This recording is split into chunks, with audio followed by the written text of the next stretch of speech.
Nintendo is the embodiment of evil on Earth. But if there's one franchise that is synonymous with quality, it's The Legend of Zelda.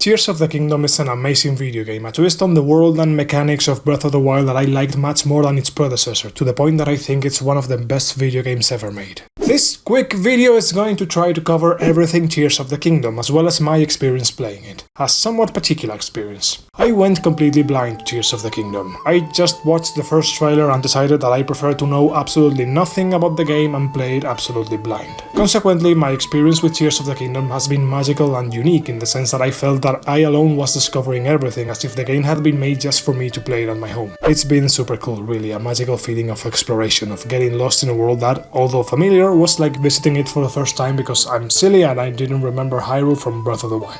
This is my main problem when talking about this Zelda, the fact that I don't remember Hyrule from the previous one, and therefore I don't know how much these lands have changed in the last 6 years. Is Tears of the Kingdom a glorified DLC, or does it have enough content to deserve the $70 Nintendo was asking for it? Well, I'd say the latter, but take it with a pinch of salt. I insist I don't remember Hyrule from Breath of the Wild. Nintendo APD's move was somewhat curious, not so much in that making a sequel to Breath of the Wild were financial madness, but in that the two games have a very interesting relationship because most of the real estate of one comes back in the next, which seems to me to be the superior version, the best way to explore it. I'll go into detail later on how Tears of the Kingdom has made Breath of the Wild obsolete. Let's go in chronological order, starting from the beginning. I find the beginning of Tears of the Kingdom very cool, and knowing how it ends I find it even cooler how many of the elements of the beginning will come back at the end with a twist. Don't worry about spoilers, I'll warn you before I spoil anything for you. As I see it, talking about the first 15 minutes is not a spoiler, come on. Zelda and Link have descended on their Hyrule Castle to investigate the dark gloom that is making its citizens sick. After examining and photographing some murals recounting this imprisoning war, Zelda and Link encounter some sort of mysterious mummy that made me think that there will be an extra villain besides Ganondorf, as happened in Twilight Princess and Skyward Sword. This mummy claims to know Zelda and the swordsman he knows by hearsay, and it's cool because it makes sense in the story that he knows these things. Although there are some interesting space-time paradoxes here, really. But overall I find the details of the early cutscenes very cool.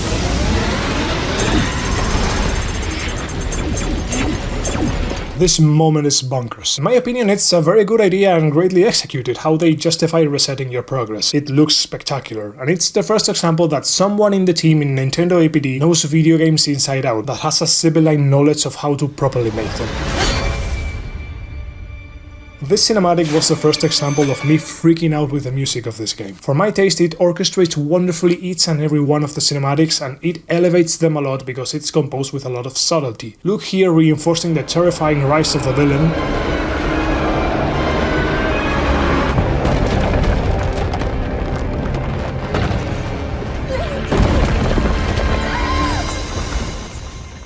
And here the piano notes that accompany Zelda disappearing in a halo of light.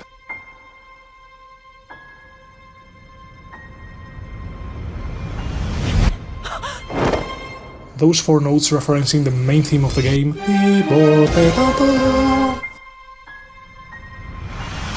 So intense. This shit's composed by very sibylline people. I'll mention later how these motherfuckers recycle and arrange melodies and fragments that have been in the saga for decades, again with a lot of elegance. So yeah, the villain upheavals things up. Zelda disappears, slipping through your fingers before other fingers grab you and save you in the first of many Deus Ex Machinas, of many examples of a very specific character solving everything with the infinite power of his Deus Ex magic that knows no limits and solves everything.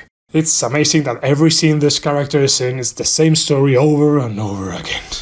Anyway, Link wakes up in the Shrine of Awakening, in a cave on an island in the sky. How did he get here? How come his life was saved and his new magic arm grafted? Well, of course with the Deus Ex magic of the new original character, do not steal! Rauru, which we'll talk about later. The thing about Rauru, the only cool thing about him is that he knows you from Zelda, who is mysteriously missing. You as a player probably assume that they must have met before Tears of the Kingdom, presumably before Breath of the Wild. It makes perfect sense not only that Rauru knows Link, but that he helps him and even gives him his arm, harm, since all he knows about him, what Zelda has told him about him, is that he's the last bastion, the last hope of Hyrule. However, your avatar is not in his best moments, and recovering and mastering some of his powers will be the goal of the first zone in the game. This flying island will act as a tutorial, but recovering his powers is not very precise, because although some of Link's new powers look a bit like improved versions of those in Breath of the Wild, they could also be understood as new powers. The power to manipulate and assemble materials resembles the one to manipulate metal, the one to go back in time resembles the one to stop time, and the Ascension one, I guess if you try hard enough you could see some resemblance with the ice power, but I don't quite see it. By the way, I'm not making this connection, it's the developers who admittedly designed these new powers as an evolution of the old ones, designed by multiplication as they call it in the interviews. Before obtaining these powers, however, you must get out of the first ride. Here you will learn to jump, that landing in masses of water does not hurt you, this will be very important for the end of the game, to climb and to equip clothes from your inventory. All these lessons that a Breath of the Wild veteran will already have more than mastered, but it's important that they are there because this will be the first not just Zelda video game, but the first video game period for many kids. It's important that tutorials exist.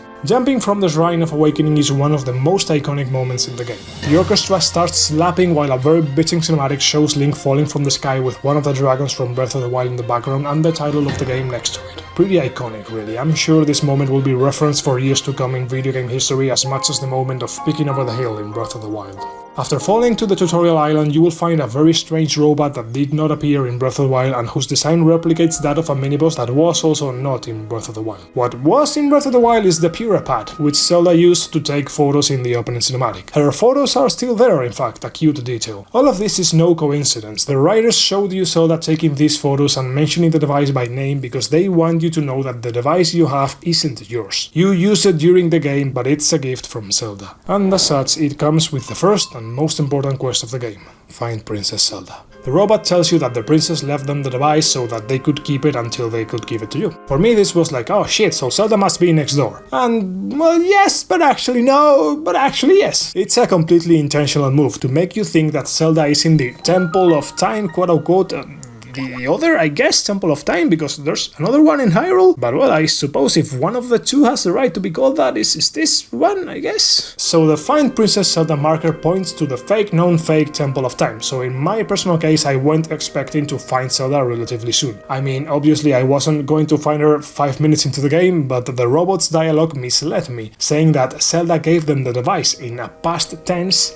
but perhaps a close one, like a few hours. But it wasn't a few hours. The writers were very civilized in how they used the words. When you get to the Temple of Time, classic video game shenanigans, you can't pass because you have to complete 3 shrines. You meet Rudolph the Red-Nosed Reindeer. I'd say the tutorial island is the weakest part of Tears of the Kingdom by far. Not so much in that I think it's a bad tutorial, quite the contrary, but I have to admit that I find it much less fun than what comes next. It bored me to tears.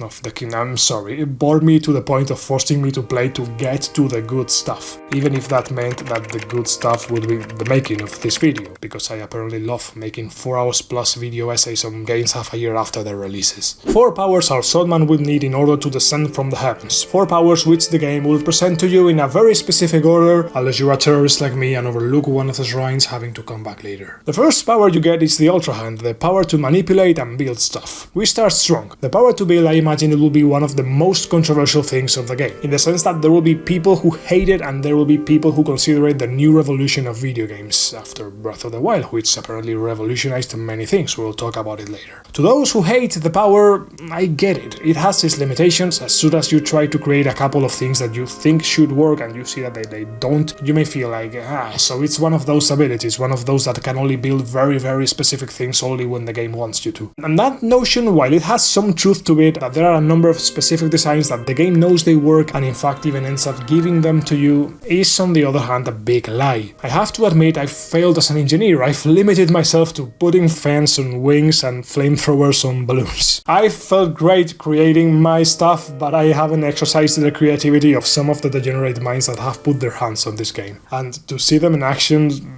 wow, it's awesome. Really, this ability at its best is not only a return to the essence of the first Zelda, to explore whatever you want in whatever order you want, but it elevates it so much, like it's so much more Zelda than Zelda ever was. Understanding, of course, that you consider the essence of Zelda to be freedom. freedom. And freedom seems to be one of the main priorities of Fujibayashi, Aonuma and the team with both Breath of the Wilds. From the fact that they let you do the 4 dungeons in whatever order you want, to the story being fragmented for you to pick them up whenever you want, in whatever order you want, or just not doing it at all, to a somewhat new design philosophy that Tears of the Kingdom has implemented that I consider the best shit, the best addition to a Zelda game next to the ability to build stuff. I'm referring, of course, to information. What? Whatever you mean by information, going so dignified and mysterious. Well, what I mean is that now Zelda is Outer Wilds. But, just like Outer Wilds, if I tell you the plot twists, the secrets of this world, I'll spoil them for you, so let's talk about them when they're due. We're still spoiler free. I hate to dwell so much on this power and not continue with the tutorial, but otherwise I'll have to go back to the Ultra Hand power, and I don't think that's ideal. The Ultra Hand is one of the bigger steps to the immersive sim genre that Tears of the Kingdom has taken, even when Breath of the Wild took some giant steps as well. The immersive sim, put quickly and poorly, is a genre of video games about doing whatever the hell you want in a world with systems that just work and that you can interact with. And that's precisely what this power does. The physics behind it are goddamn insane. All of this just works. The weight is distributed, the balloons make things fly depending on how much heat you plug into them, like putting several flamethrowers of them or a bonfire with a pineapple will make them go up faster. I don't know, programming this must have been really hard to make it all work. A power that is not intrusive at all but adds a depth to the game frankly infinite. A friend told me very wisely, this game is going to create a lot of engineers, and as a fellow engineer I agree with him. At the same time, except for Shrine and Colox, which, let's be real, the latter are much more optional than the former, it's not like you need to build to complete the game. It's true that if you don't complete Shrines you won't be able to get a certain good weapon, and you won't be able to upgrade your armor without building. Yeah, I have to admit it on several points, especially for the last dungeon of the game.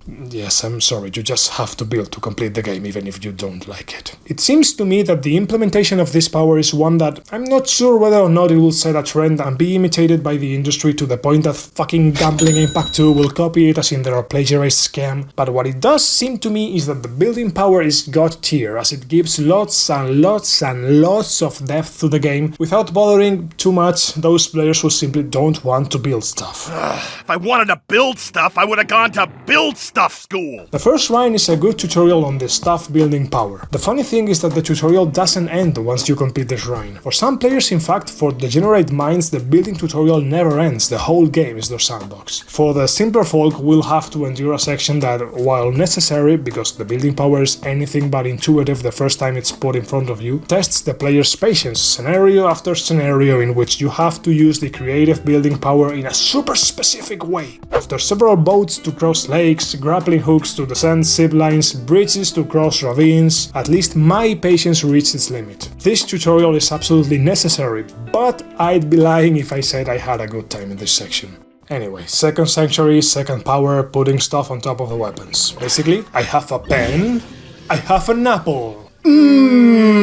Apple pen! The second and third power contrast quite a bit with the first, in that the building power is like the most open-ended thing in the world that you can use in any way you want, but the following ones are like super specific, like you press a button and they do a very specific thing that is always the same. This is not a criticism, by the way. Not only this power can result in the most bonkers scenarios, but also it's normal for a power to have only one use. In this case, the single use is to put a horn on the tip of your weapon. Fusing weapons is really cool. It would have been even cooler if Tears and Breath didn't have the fucking breakable weapons system, but within that system, the weapon fusing mechanic is so cool and so fun to me that now I go back to Breath of the Wild and I find the combat and especially the weapons quite bland. We'll talk about the weapon fusing in more detail when discussing the combat in like 3 hours. Yeah. For now, I'd like to add that I think it's super cute and super stylish that now all the enemies have horns for you to put them on top of your weapon. That sounds funny. The only trailer I saw had the same enemies from Breath of the Wild but with horns, and it seemed to me at the time a lazy attempt to make the same enemies from that game look new, like Mr. Burns disguised as a teenager. I'm very glad to see that the horns have a purpose. Anyway, we'll talk about combat later and how attaching things to the weapon fixes certain things in Breath of the Wild. For now, I like it. I think it's a very nice, fun addition. I like it. What I don't like is the following power. I'm just kidding, I love it, it's really cool. Another power that only does one thing, but hey, it's a cool thing. I ascend! If a surface is not too high and it's kind of parallel to the ground, you can get in there and emerge wherever that ceiling ends. This isn't the first power taken from a JoJo's stand, because Breath had 2 powers taken from JoJo's, the magnetism one and the one. No way. 3 JoJo's powers. In fact, I talked about it with my friends and they told me that I was wrong, that the Sawarudo is not really Sawarudo, because there's a JoJo stand that literally accumulates kinetic energy by stopping an object in time. Well, Tears of the Kingdom has 2 JoJo's powers, because I don't remember any stands that glue things together, although there has to be at least one. Clearly a downgrade and Nintendo EPD should be ashamed. Anyway, this ability turns us into Sekko. I'm very witty and funny. Ascension is not only a cool reference to Call of Duty Zombies, but it's also a cool mobility tool that opens up a lot of possibilities for movement and exploration. There are some challenge islands in the sky that you can only move around by ascending at very specific points, and it's very cool. There's another example in a certain massively large area of the game that I can't mention because discovering it was so magical for me and I don't want to spoil it for anyone, even though by the time this video comes out everyone will have played this game, and the months and years passing this video by won't do this segment any favors. Please ring the bell. And finally, there's the simplest benefit, being that gaining height is always in your best interest. Because in general, going down is easy, just like in real life we are helped by your friends the force of gravity or the curvature of space-time if you're a general relativity geek. Going up, on the other hand, that's where it gets tricky. Breath of the Wild offered exactly one way to gain altitude, the Revali wind. Tears of the Kingdom speaks 2 languages, facts and verticality. The game itself is about ascending and descending from the Heavenly Island to Hyrule and, well, somewhere else. We have the Ascension power. I guess calling it power is overstating it a bit. Insert reference to falling with style from Toy Story. The thing is that between paragliding, snowboarding, free falling and wings that I call birds, you now have at your disposal several ways to gain speed by losing altitude, like the potential and kinetic energy exchange we saw in high school. For some reason this video is a physics class apparently. Anyway, that mobility has improved a lot, and it's mainly because of the altitude gaining tools introduced here, like the pineapple which feeds the flame and makes you fly, and the Ascension power, and it gives you the last tools of a kit that you didn't know was incomplete. Now I'm back in Breath of the Wild with no freefall, no birdies, no ways to ascend, and I feel very lame, mainly because I kind of have no way to go up, other than climbing at the speed of a snail. After the power of Ascension, my way of looking at the world of Zelda changed completely, and the developer's way of looking at it changed as well, in the sense that now the ceilings are ladders, the caves are no longer places to be locked in, because with the press of a button you return to the green pastures of Hyrule. No matter how high a tower is, if it has a ledge above ground level at a specific angle, you can climb it in a matter of seconds, and I really loved it. It's like another tool that allows you to interact with the world more. It's like a tug of war between you and the devs are letting you pull more and more. Look, in Wild Hearts, which would have been a candidate for Game of the Year if it had come out in a year without so many bombastic releases, you can build all kinds of stuff on the map, like checkpoints, mines, fountains, and most importantly, Death Stranding's zip lines. This level of letting you manipulate the environment increases your involvement in it, because, yeah, now that it's interactable, you have a lot to gain by exploiting it. And that's one thing video games don't usually let you do. Usually we have gigantic planes to move around on the X-axis and that's it. And when the world lets us do things to it, we get much more involved. And it's like one of the great pleasures of gaming. I can't be alone in this, right? And with Zelda, this is literally what happens. They've given you a bunch of tools to not only move around the world, but to master it. It reminds me of a certain slogan of a certain shitty subscription service of a certain shitty game. And one of the craziest examples of using your new abilities to manipulate and dominate your environment is to time reverse the falling of a stone so that it lifts you up in the air. It's one of those things that I didn't see in the trailers and that made me absolutely crazy in game. A 1000 billion IQ idea. Fukibayashi is the GOAT. The rewind power of the Sawarudo is one of my favorites, although now that I mention it, I don't know if I have favorites. I really like them all. I find them all super clever, like they're super well thought out and super fun. And the rewind power, it's not Sawarudo either, but rather Crazy Diamond. I'm going to stop now. This has to stop now. Anyway, the rewind power is a curious progression on the kinetic overload, or whatever it's called, and it kind of stops an object and makes it go back in time. Said like that, I don't think I'm explaining anything. In terms of programming, each damn object not only has a trajectory depending on whether it's still on the ground, in the air falling, or experiencing a force like spring supply, but, and here comes the good part, each object has to have some sort of record, a memory of its previous movement for the last 20 seconds according to my time. timing. Truth is, it's a super smart mechanic and its use is super fun to me. It's open to a lot of creativity despite its concept being so simple. If a single object traveling back in time while the rest moves forward enters your definition of simple. Everything that falls now rises and is an elevator. Everything that went up without you now returns and waits for you. The constructions that you drop can return as long as they do not break, because the things get complicated. Anyway, between the batteries and the power over gravity that this ability gives you, you have here this meta of dropping the balloon while you recover battery, rewind it for it to go up while you recover battery, and start again. Not an abusable meta only because of the feature/limitation that flying objects disappear after X distance of use. I don't know, these two mechanics in particular have a very cool and very interesting synergy, because despite how much the Ascension enables you, it's a very specific skill that doesn't interact with the others much, and the weapon fusing power 3/4 of the same. It's almost a reduced version of the Ultra Hand. The two main ones are the most used in the shrines, particularly the Ultra Hand, and they are also mechanics that reward the imagination a lot. It's not intuitive what you can do with the rewind, but at least for me it has been very satisfying to use them. To me, both mechanics provide a lot of gameplay depth and are super fun, not to mention that one of them even has a justification in the story. Well, having talked about the 4 powers, let me go back to how we obtained them.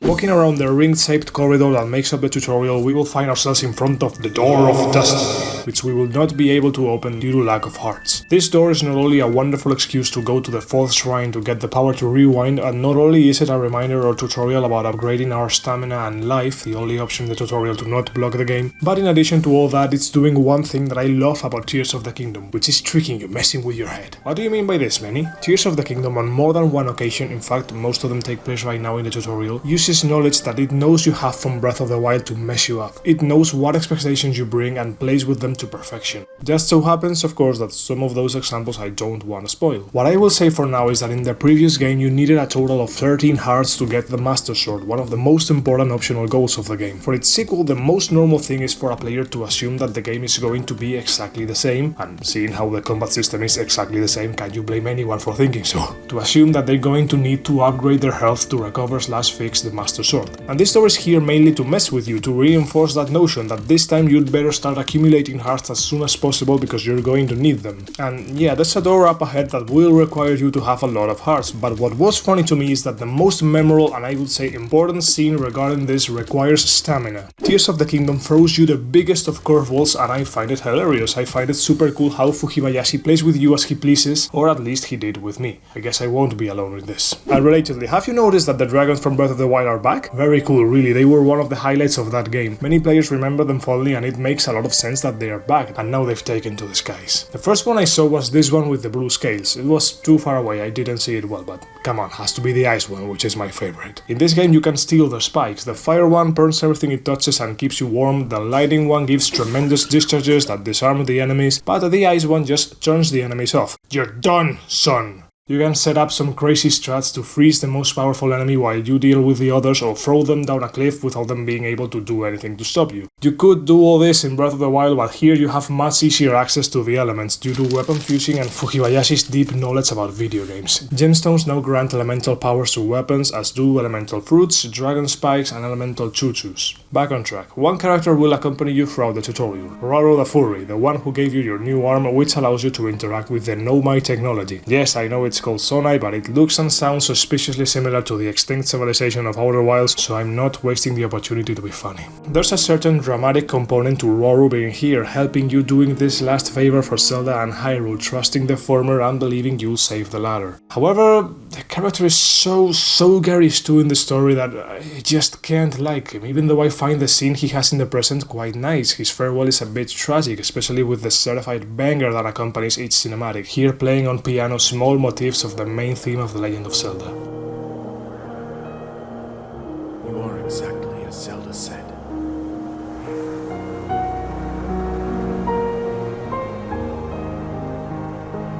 I've done everything I can for her. Now it is up to you.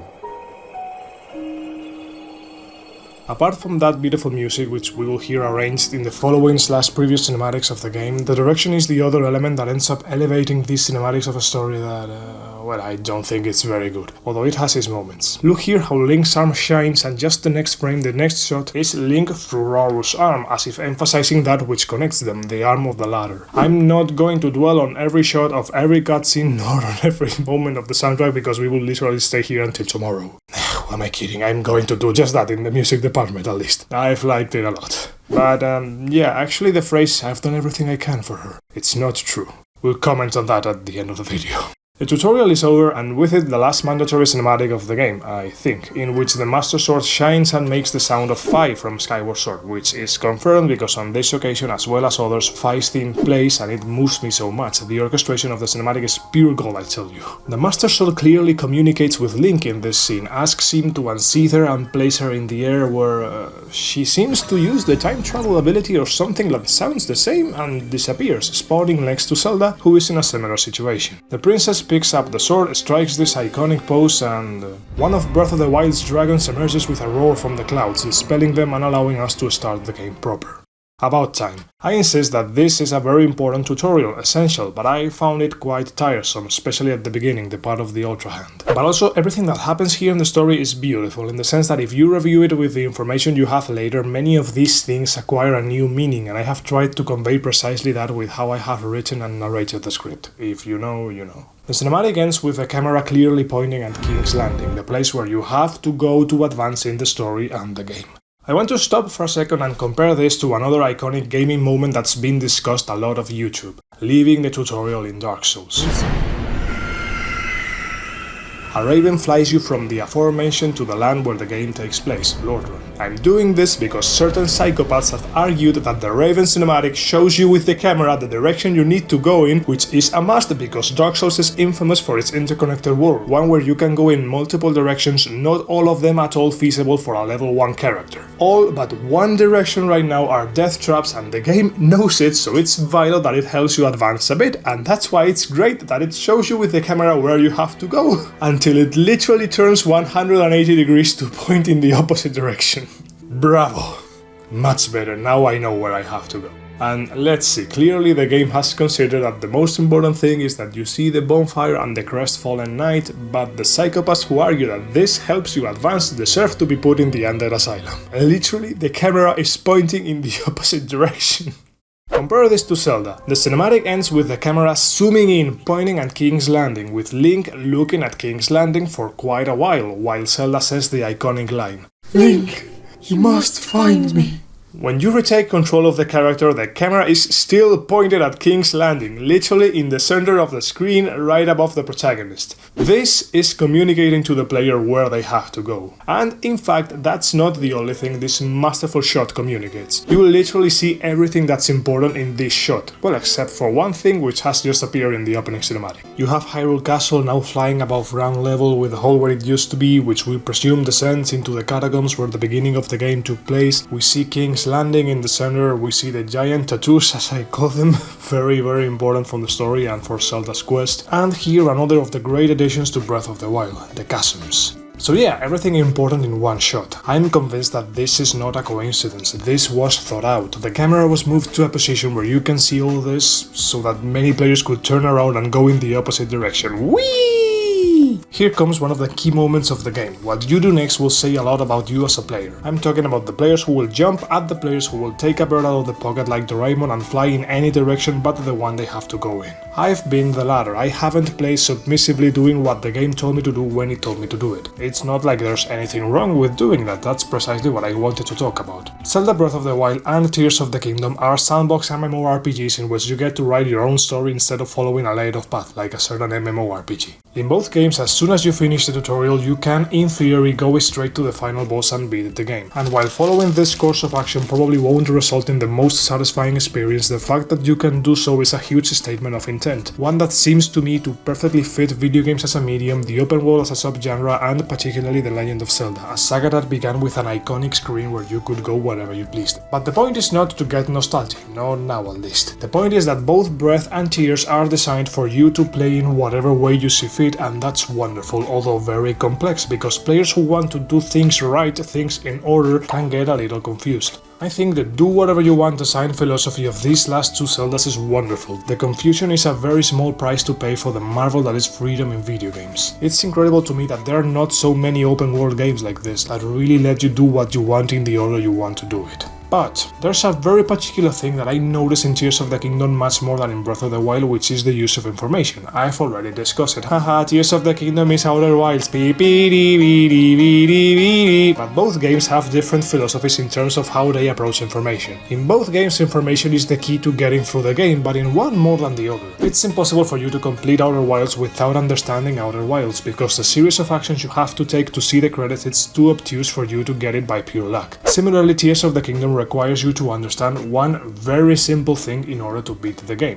Where do you beat the game? What do you have to do, and where do you have to go to beat the game? The answer to both questions is a hell of a lot simpler than Outer Wilds, orders of magnitude in fact, to stick to the physics analogies in this video. It's not comparable. Still, the fact that the game asks you questions is something I value highly. I have this Outer Wilds script for a video in which I highlight a lot of what I believe to be flaws in the game, but overall I consider Outer Wilds a monumental game, super special, and I didn't expect any other video game to provide a similar experience and make me feel the same. This feeling that everything is set up for me to get through the game and to pick up the Master Sword. I just have to acquire information and put the pieces together. The first mission of the game is indicative of this. Find Princess Zelda. Once you've already completed the game, or once you know where to look, you kind of already have found Princess Zelda, right? It is a mission that exemplifies very well this aspect that Tears of the Kingdom has, particularly in its main quest of being quite focused on information. There's a big difference in how Tears of the Kingdom and Outer Wilds treat the information. Well, two. The first one being that for Outer Wilds the information is all the game, that's precisely what it's about. The other difference is that Outer Wilds will never tell you, put the diorama of the ship in the third geyser and the dawn of the third day to beat the game, precisely because Outer Wilds is a game about information. It will not give it to you for free, it will not make the connection for you and steal that feeling of eureka, of discovery, precisely the feeling that the game wants to inoculate you. And well, because Outer Wilds is one of those games by adults for adults, by veteran gamers for veteran gamers. Zelda, however, is a game for the whole family, and I'm not trying to gatekeep with this, okay? I say it because Tears of the Kingdom ends up giving you all the information directly. If you haven't put the pieces together and come to the conclusion of your own, you can follow the main path in which always the game will tell you what you need to know, where you need to go, and what you need to do. And this is embodied, this is good design. It is true that I prefer video games made for me, made by gamers, for people who, with the controller in their hands, actively think and actively interact with the world. Whenever the game has already told me information that I had already discovered, and I mean always, it has always disappointed me. Not a single time that the game has revealed information to me have I found it superior to the experience I had discovering it on my own. Those experiences, absolutely incredible as they have been, it is true that they have been spoiled a bit by the moment of, so you were going to tell me just like that this great discovery of mine, you give it to any player that passes by. I thought what we had was special. But I'm not going to be selfish. It's better that Tears of the Kingdom is like this, even if it has spoiled my personal experience a tad. It's nice that eventually, if you follow the main quest, you're assured that the game will tell you everything you need to know and make it clear how to get through the game. This is very good design and it's very well done. Rather than just remembering the occasions of the game spoon-feeding me the information like a little kid, open up, here comes the plane, I should have very present the fact that the game has let me skip that process and get to the conclusion on my own. Really, it's a remarkable thing. I beat the game without completing the main quest with still 2 dungeons left, and I was perfectly able to do it. Matter of fact, you could complete Tears of the Kingdom right now, especially because you can ride a bird and get pretty close to the place where you completed the game. If you wanted to, you could go to a lot more places, because Zelda has this habit, I don't know what's called, of letting you go wherever you want. How was it? Yes, being a good video game. Anyway, I decided to do whatever I wanted. I took a bird out of my pocket and took to the skies. There were many failed attempts, as there are behind all the viral clips of people building complex automatons and all kinds of shenanigans. If patience is the mother of science, failure is the father of engineering, and I am an expert. I am not only an engineer, but I have done nothing but fail in my life. Just look at my channel. Or the 50 attempts trying to make the bird fly, when now I consider it a piece of cake. Raise the bird, lower the bird,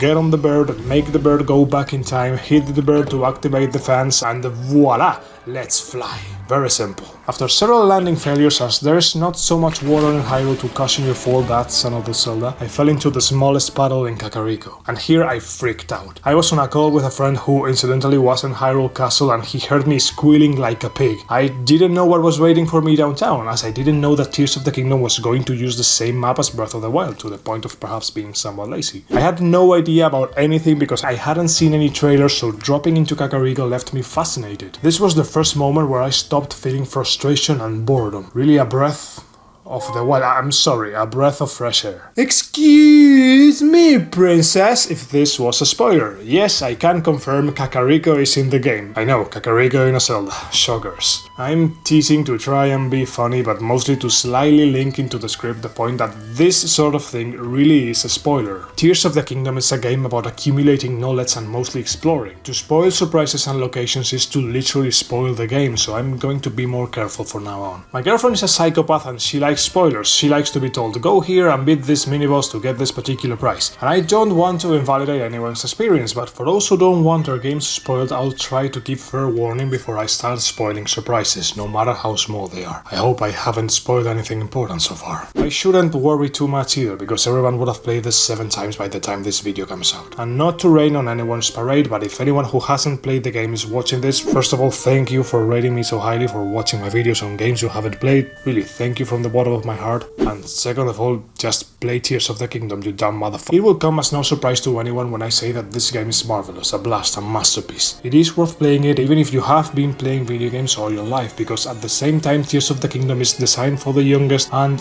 or most casual gamers, and designed for veterans of the saga so hardcore that they recognize the themes of all the characters every time the soundtrack plays them. It is very curious because Nintendo is famous for being the family-friendly company for audiences of all ages, but a very curious thing happens to some other franchises, which is that they're not for audiences of all ages, they're for babies. And look, I don't want to take off my fedora and pretend to be cool. Babies and little kids have a right to play video games, and there's a lot of money to be made there. See Nintendo. The point is that many fans who were kids when Pokemon first came out either remain kids forever like Peter Pan buying both copies of every Pokemon game unable to open their eyes to reality, or they are very disappointed because the series they loved has been unable to grow up with them. With Zelda, something similar happened in 2003 with the Western release of Wind Waker, that the fans of Link to the Past and Ocarina of Time felt that now Zelda is for little kids, and they shat on the art department when there was another atrocity to criticize in that game, much more serious, which was its last third of collecting 800 parts of the Triforce, and it took long enough for you to grow up and get old. What a pain in the ass. What I'm getting at is that perhaps because of the history of the saga, or because Fukibayashi wants to make games that he would enjoy himself instead of making money milking kids and Peter Pans.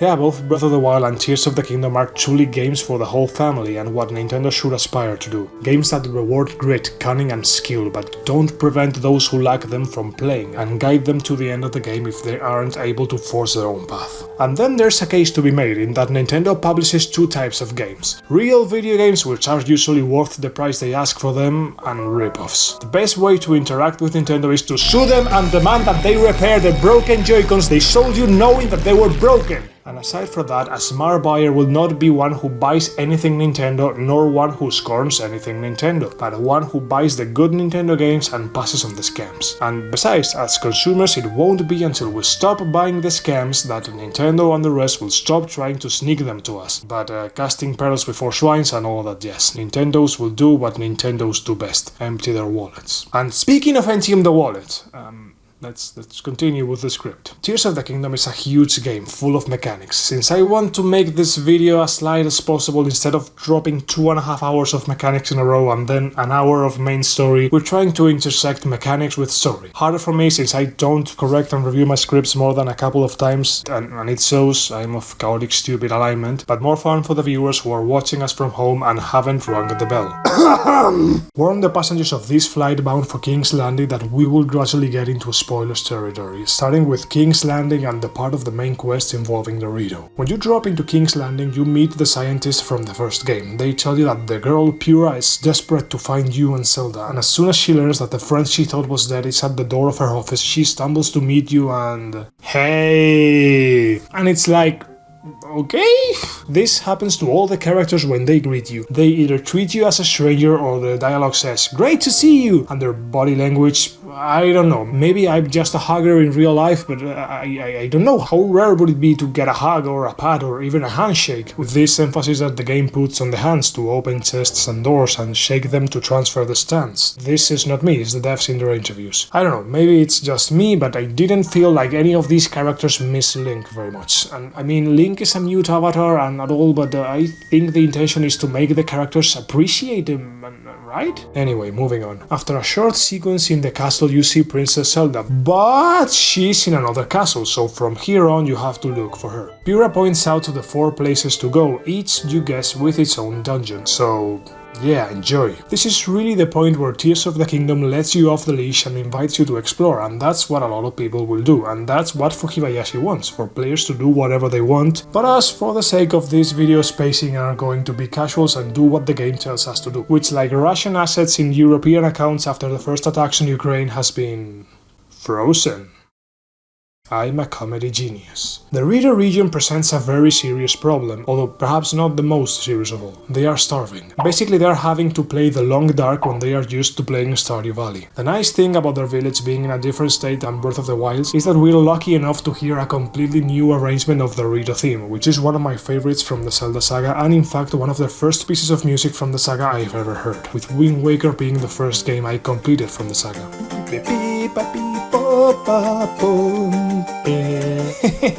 I can't wait for Nintendo to demonetize my video for playing a few seconds of their music. They certainly treat their consumers well. It's their intellectual property, they have the right to do whatever they want. Of course they do, champ. Take the side of the millionaire company that has been mistreating you for decades. You are very intelligent. As you enter the village, the kiddos sing you the prophetic bachata about the ships that lead to heaven where, I don't know. At the top of this village, you'll find this dude I talked to for about 5 minutes in Breath of the Wild. Extensive research has led to some major findings. It turns out that this dude had a wife and child in the previous game. I didn't remember this at all, but it's pretty cute actually. I mean, the vibes I got from this guy was that he was the archetypal lone wolf between edgy and quiet. It contrasts a bit that he has family and has to be a father, but I don't know. I don't think the dude is super consistent with those adjectives in any of the 2 games. Much less that he has this depth, this multi-layered thing of the tough guy who has become a father, like Joel or Kratos. The kiddo, on the other hand, seems to me to be more consistent with, well, being a kiddo. He has 2 hours after meeting him, an expressed character arc in which he stops wanting to do everything by himself and learns to work in a team. But look, it's a total of 3 scenes without a lot of dialogue. I don't know, I hope you forgive me, but I didn't find this character arc to be cinema. Better than Sidon's at least. What I do find cinema is that they chose Tolan as the new Rito companion in Tears of the Kingdom, because A, his father wasn't that memorable as a character either, and B, most players, I dare say, didn't meet the kid, and it's so kind of a funny Easter egg for them to find out that he was indeed in Breath of the Wild. And for those who did meet the kid, I think it's pretty cute that 5 years later, more or less the time between Breath's and Tears' releases, you go on adventures with him. I don't know, I think it's pretty cute. Even though sometimes it doesn't seem like it, I try getting emotionally involved in stories. Most stories won't let me, but in the rare instances they do, I get very attached to the characters and situations. In this particular case, with the dude's family, with this thing about your friend's son that you see him growing up. Not that it has happened to me, I'm very young and I have no friends. The boyo goes to investigate the blizzard that is starving the village. He goes off on his own to kill the monsters, but ends up needing your help, so he learns to collaborate. As I was saying, express character arc. All the companions in Tears come with an ability, and the kiddos is by far my favorite. It blows, and with it you move faster in the glider. Anything that makes me more mobile, to move faster, to get to places faster and waste less of my time is a 10 out of 10 in my book. The only bad thing about this ability is that it shares the grab item button, which can lead to disaster. It kind of blows. You get it? And it blows your loot around, potentially making you lose valuable stuff. Immersive sim, ladies and gentlemen. Objects are changed by elements. Nothing escapes the physics and chemistry of these games, as the devs mentioned with Breath of the Wild. Unfortunately, I couldn't record it, but the kiddo lost me a lot of stuff in the desert, the son of a bird. And going back to birds, in gameplay we have the section to search for the kiddo and the rest of the survey corps, which fortunately are all main characters with plot armor and have not been eaten by the titans yet. Mano mano-a-mano combat with the kiddo and then the pre-dungeon. The concept of the pre-dungeon I've pulled out of my ass, I have to admit, but I need some term to refer to these segments that lead to the 4 big dungeon, to the 4 temples, but still not being part of the temple. That is, it's like part of the dungeon experience, but it's not part of the temple. The line dividing the 2 segments couldn't be clearer. There's a terminal that you have to activate, which also enables the dungeon as a fast travel point and allows you to teleport back as long as you come with a companion. If you don't come with a partner, fuck you, are you stupid? You think you can show up in the dungeon by yourself whenever you feel like it? Get the hell out of here. Think twice before coming here whenever you feel like it in the game about going to places whenever you feel like it. I have nothing against dungeons requiring companions. I think it's a wonderful idea, in fact. The problem I have is that they won't let you activate the teleport point without the kiddo. If I made a mistake and came here early, I'm going to need to come back here. Why are you giving me tools to come back once I've already come with the companion and I have everything I need and thus not need to leave and return? I just don't get it. Get it. They're not exactly short segments and it's tedious enough to do them more than once, especially the Rito one. Said segment consists of flying from one platform to another, occasionally ascending and often bouncing off the tarps of flying ships. There is also another mechanic of shooting and breaking a crystal, which is like a tutorial for defeating the boss of the temple, which also has similar crystals. The Rito dungeon soundtrack arranges the Rito theme arrangement from Breath of the Wild. This game's music makes me very happy. The Rito dungeon is definitely a dungeon, I can confirm. What it isn't is a Zelda dungeon, certainly not like the ones we've been seeing for the last 2.5 decades. Damn how time flies, Wind Waker was 20 years ago. The Zelda formula for dungeons is to get an item in the middle of the dungeon that opens access to areas you had blocked, and with the same item you kill the boss. This is not the case here at all. You could make the parallel that the companion's skills are the item from the previous Zeldas and that you use them to progress in the dungeon, but I do not quite see it. Seems to me that Tears of the Kingdom and even more so Breath of the Wild have changed the formula, and this has its good things and its bad things. Mainly good. Many people have criticized how formulaic is that each and every one of the puzzles in a dungeon is solved with the very same item they acquired 10 minutes ago, and that the boss fights become very dull and predictable. And I don't know what to think. The good old fights without gimmicks are good, but I think that the Zelda saga, I don't know, I don't associate it with good old fights like other action games. I miss that kind of enemies, the ones that force you to use your skills instead of your weapons. I'd say the only enemy that did this in Breath of the Wild was the spider automaton in the shrines, using your glider to avoid their lasers, erecting ice statues to block them, or giant metal blocks with your magnet. Magnets! Similarly, and even more exaggerated, the only enemy that forces you to use your skills in Tears of the Kingdom is the Minecraft, one of my favorite fights in the saga, the first 8 times I fought it. In the combat section we'll talk more about it in like 2 hours.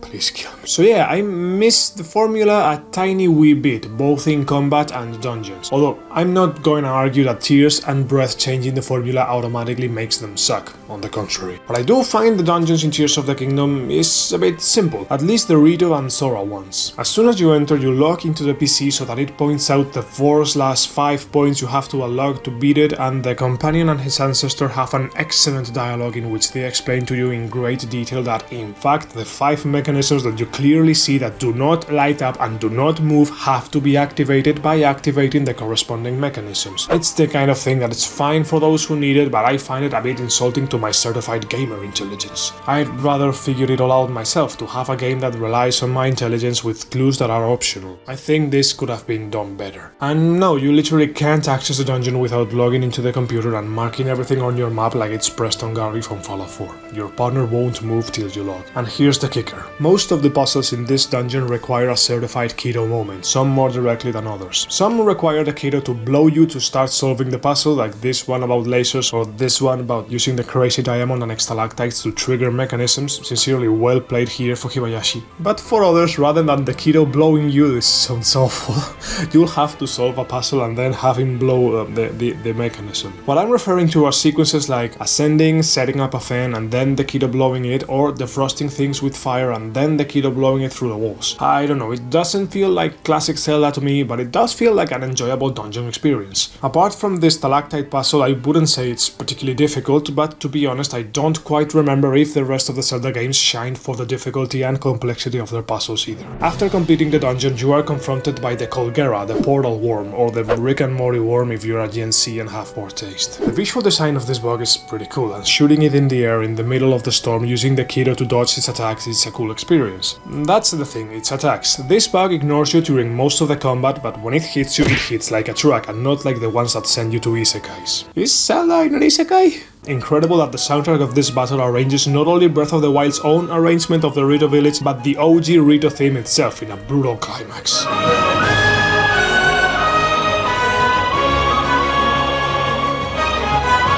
Pity that the Colgera is so simple, because I didn't have time to listen to that part of the soundtrack. In a couple of trickshots we were done. The Rito ancestor tells the kiddo that he is a dragon warrior, the sage of the wind, whose destiny is to help defeat the demon king Ganondorf. If you haven't paid attention to the main story cinematics, or the Zelda stories if you prefer to call it that, this will be the first time you've heard about this. You'll probably have seen the first cutscene of that story in the first giant tattoo thing, which was on the way here. The ancestor gives the kiddo a JoJo stand and the kiddo gives it to you. Sorry to repeat myself, but between the music, the directions of the cinematics and in general the art style of the game, cinematics look absolutely gorgeous. But it's no wonder with how good the game is overall and how good it looks. I mean, it's a Switch game, it's not a technical wonder at 4K and 144 frames per second. But if you stop to contemplate Hyrule, it really looks great.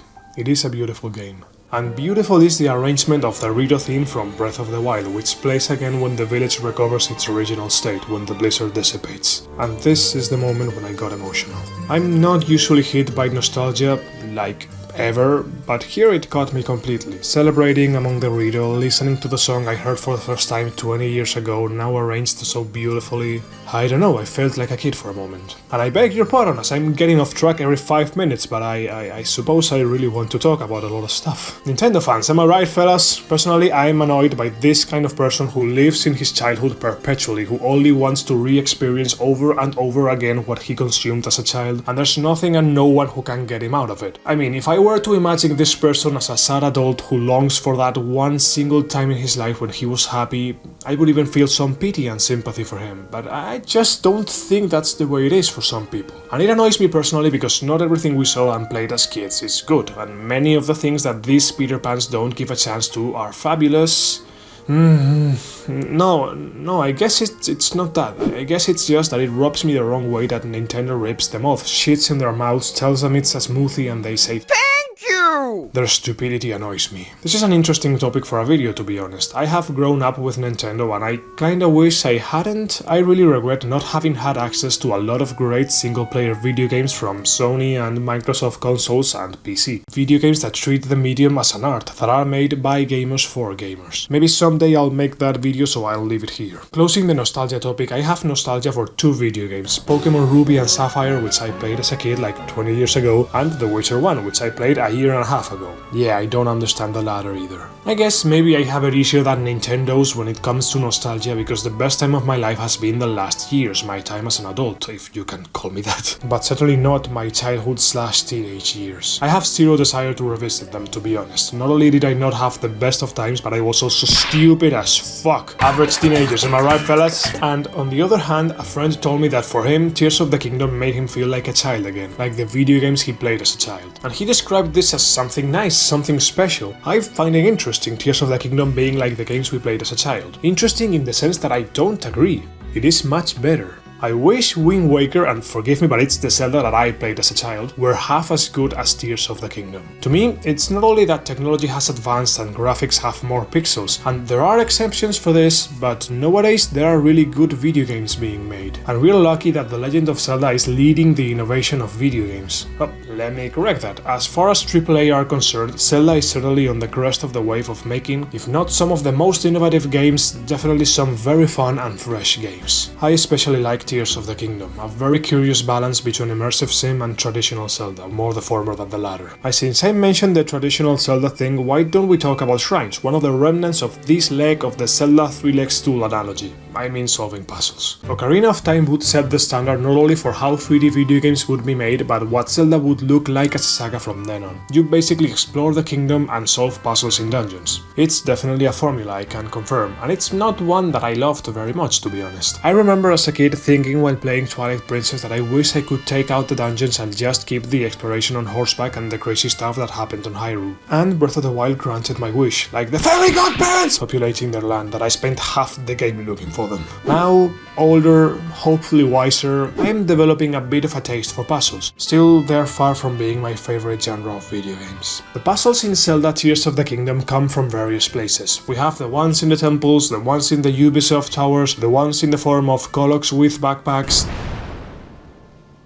the ones in the form of Colocs without backpacks in the open, the ones in the form of the sign guy, various puzzles in the environment, and last but not least, the shrines. So, spoilers for the shrines. I mean, some of them, but still. The shrines in Tears of the Kingdom are a bit of a mixed bag. To my taste, many of them are very good, while many others are a waste of time. The most insulting example to my certified gamer intelligence are the combat tutorial shrines that for some reason are not limited to the initial zone. You have hit the enemy from behind, throw your weapon, parry this you filthy casual. Lessons that I personally have been applying since Breath of the Wild. Of course, these tutorials are not for me, they're for the kids playing this game without much video game experience. That said, these shrines place is exclusively the starting area, that's a no-brainer. Juxtaposed to this crap we have the good combat shrines, the island shrines, which just like in The Island, you're stripped of your belongings before you get to fight these automatons. My opinion about these encounters is that they have been a substantial improvement over hit the same spider robot, only this time it's even easier because you're doing these shrines out of order and Head of Programming didn't come up with the idea of changing the order depending on which shrine you enter first like it happens in Uncharted: The Lost Legacy. Tears of the Kingdom doesn't suffer from the same problem because I haven't encountered any shrines that are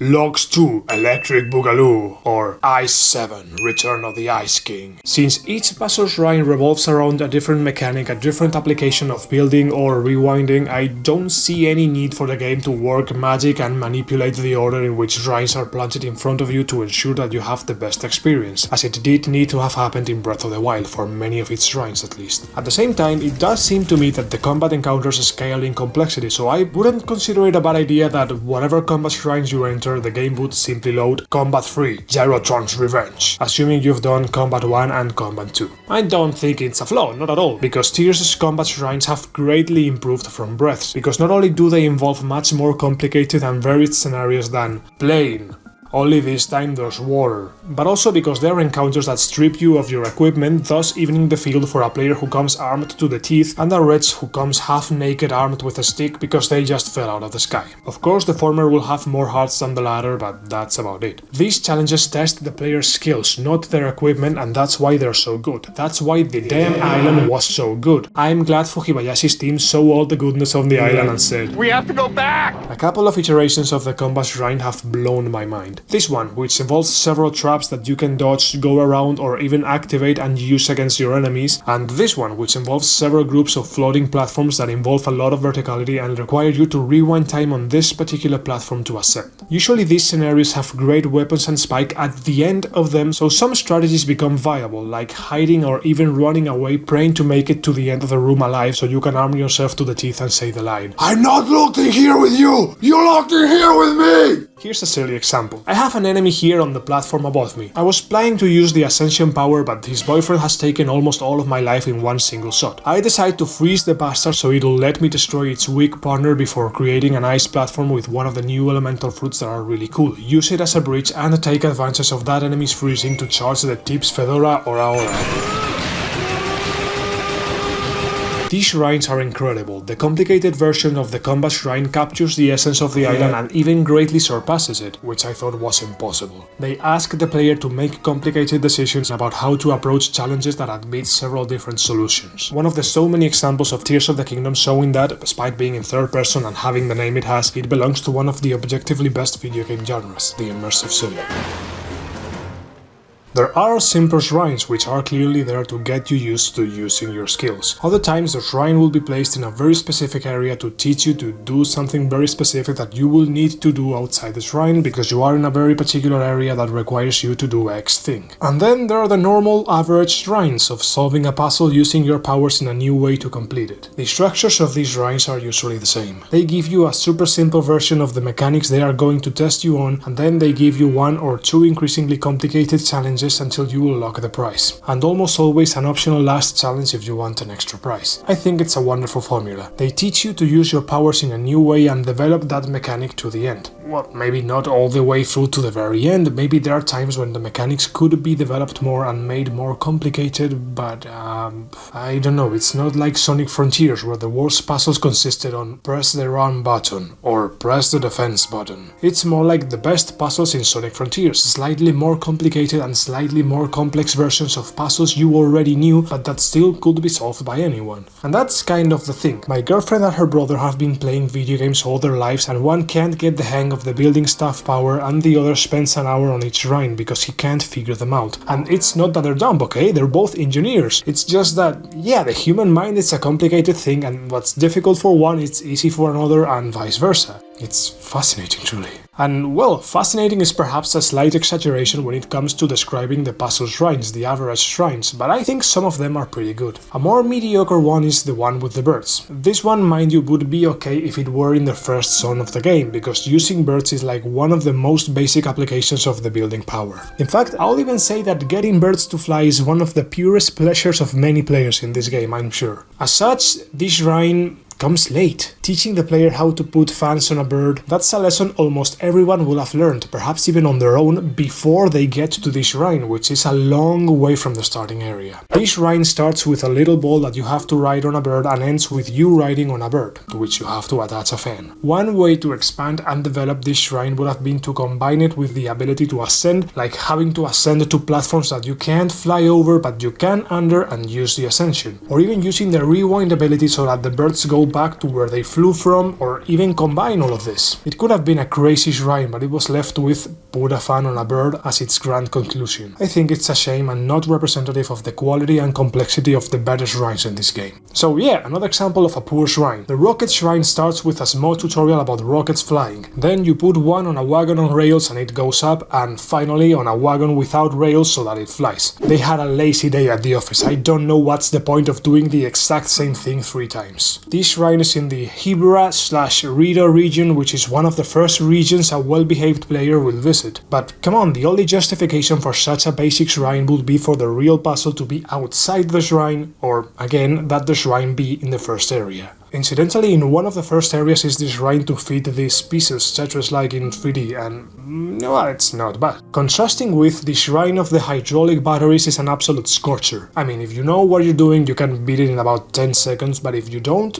I'm convinced that my brother-in-law will get stuck here. As a guide for him and an illustration for the rest of the class, what you have to do here is to attach some boards to this mechanism to form a water mill, which will power this battery that you have to place. From here you can complete the shrine by using the battery to power the elevator, or you can use it to open the optional door with the extra treasure, which isn't too valuable to be honest, but hey, it's not always the treasure that's the reward you're looking for. Sometimes the real reward is the puzzles you do along the way. I mean, the act of putting the battery in and using waters and chains with metal balls as conductors of electricity is a great time in and of itself. Since the physics of both Breath of the Wilds are pristine, diving into this water will electrocute you. In short, a small shrine, but I think it's spectacular, super fun and very well thought out. Perhaps a small tutorial could have been added to make you understand that these cylinders are batteries, but other than that, this shrine is untouchable. One shrine that does teach its mechanics beyond the shadow of a doubt is this one about electricity. I guess it's obvious that I have a soft spot for electricity. Anyway, this shrine starts by teaching you to connect 2 balls so that one transmits current to the other to activate a mechanism. Next you have exactly the same thing, but you'll have to keep one of the 2 in the air to plug the other one in, which you'll do with the crazy diamond. This in turn will trigger a mechanism that you can use to get an optional treasure, but not before ascending to platforms you set in motion. Eventually you'll have to smash your creation and move one of the sticks to complete the final circuit. And hey, I really liked it, a mix of creativity and logical succession of mechanics, developing something that at first is simple and serves as a tutorial. But it's not the only one. We have the flamethrower switch shrine that is activated by a block of ice, but you have to cover it with metal to protect it from being melted by the flamethrowers, or the one where you have to time the rewind so that this spring takes inertia at the right time to propel this ball and hit this switch. The next shrine is very curious. I loved it, but I'd be lying if I said I understood what it asked me the first time. The idea is super original, a platform platform quasi-connected to a battery. If you plug in some blades, you will create a fan that will propel you up where there are flamethrowers. The bad thing about this is that you might not realize that you have to burn these pillars with the flamethrowers because, I don't know, they don't look like extinguished torches to me, to be honest. But yeah, if you plug a flamethrower to the turbine, you solve it and complete it, and the truth is that, although somewhat confusing, the shrine is pretty good. Then there's the one with the scales, which consists of rewinding time a bit to get on the highest side, and then the coolest twist, to lengthen one of the sides of the scale with a bar so that the only weight you have can outweigh the heavy weights on the other side using the law of the lever, in which the distance to the pivot multiplies the force so you can lift much more weight with enough distance and resistance of the materials. Look how Tears of the Kingdom boasts its physics, it's a goddamn simulator, this game. The following examples are of shrines whose idea is very good, but its execution...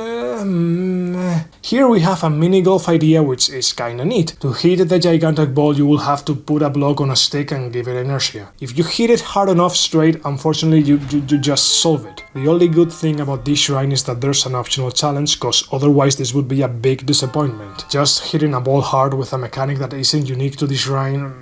whatever. It's like this one of the Rubik's Cube that I solved by chance after a couple of moves. Only this one was my fault and it's a cool shrine. Just like it's my fault for cheating in the Crossing the Arena shrine, which starts with moving platform bridges kinda like Frogger, and then a ball is thrown across the sand for you to fetch, driving a boat and whatnot. Or you can be a hack, a cheater like me, and crazy diamond the heck out of this ball so that it comes back by itself, thus skipping half the shrine. I'm not proud of what I did. It's also not terribly bad, the shrine, about rewinding time on a mechanism that you have to operate in the opposite direction so that when you reverse it, it takes you up. It's a cool idea, it really is, but meh. A pillar with 3 rotating parts. The idea is to align the 3 by timing the crazy diamond precisely to be able to ascend on them.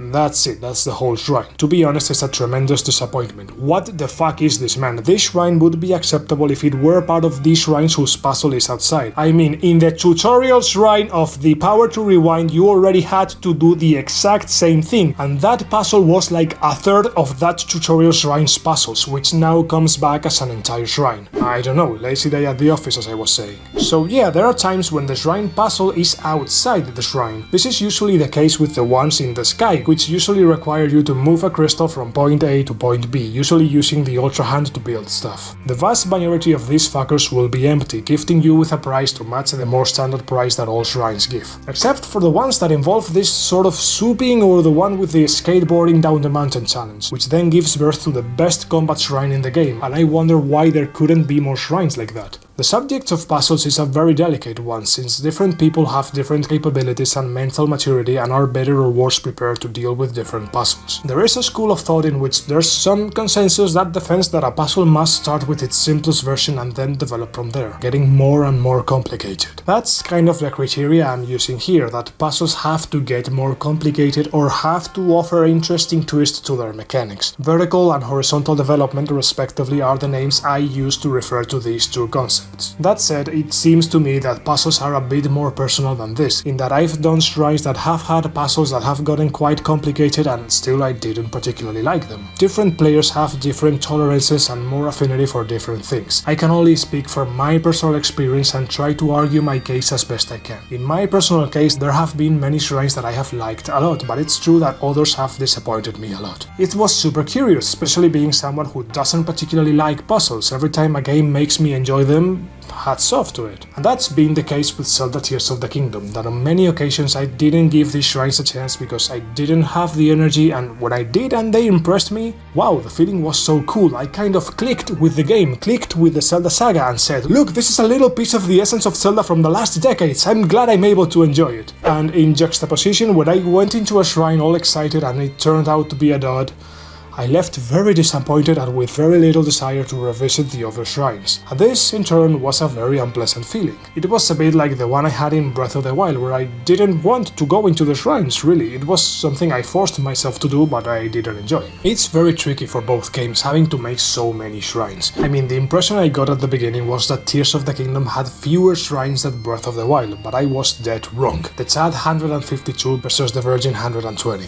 That said, in both games, shrines serve as teleportation teleportation points, so it's in the player's best interest to have as many as possible in the game. If there were like 5, we would have to go everywhere by foot. And yet, having 120 plus shrines requires having 120 plus cool ideas for shrines, unless you cheat and put in filler shrines. Attack from behind. Literally what I suspect happened to Sonic Frontiers. The good puzzles didn't reach the required 8,000 posts they put in. And it's not like the freebie shrines fix anything either. I mean, I'd still be disappointed and was disappointed if I went and when I went in expecting to get a super cool experience, a super stimulating, creative, complex puzzle, and was met with a big chunk of nothing.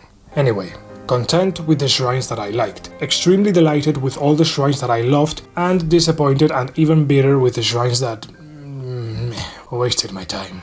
And speaking of wastes of time, Death Mountain has cooled down and the lava surrounding it has solidified, but a new problem is plaguing the Goron population.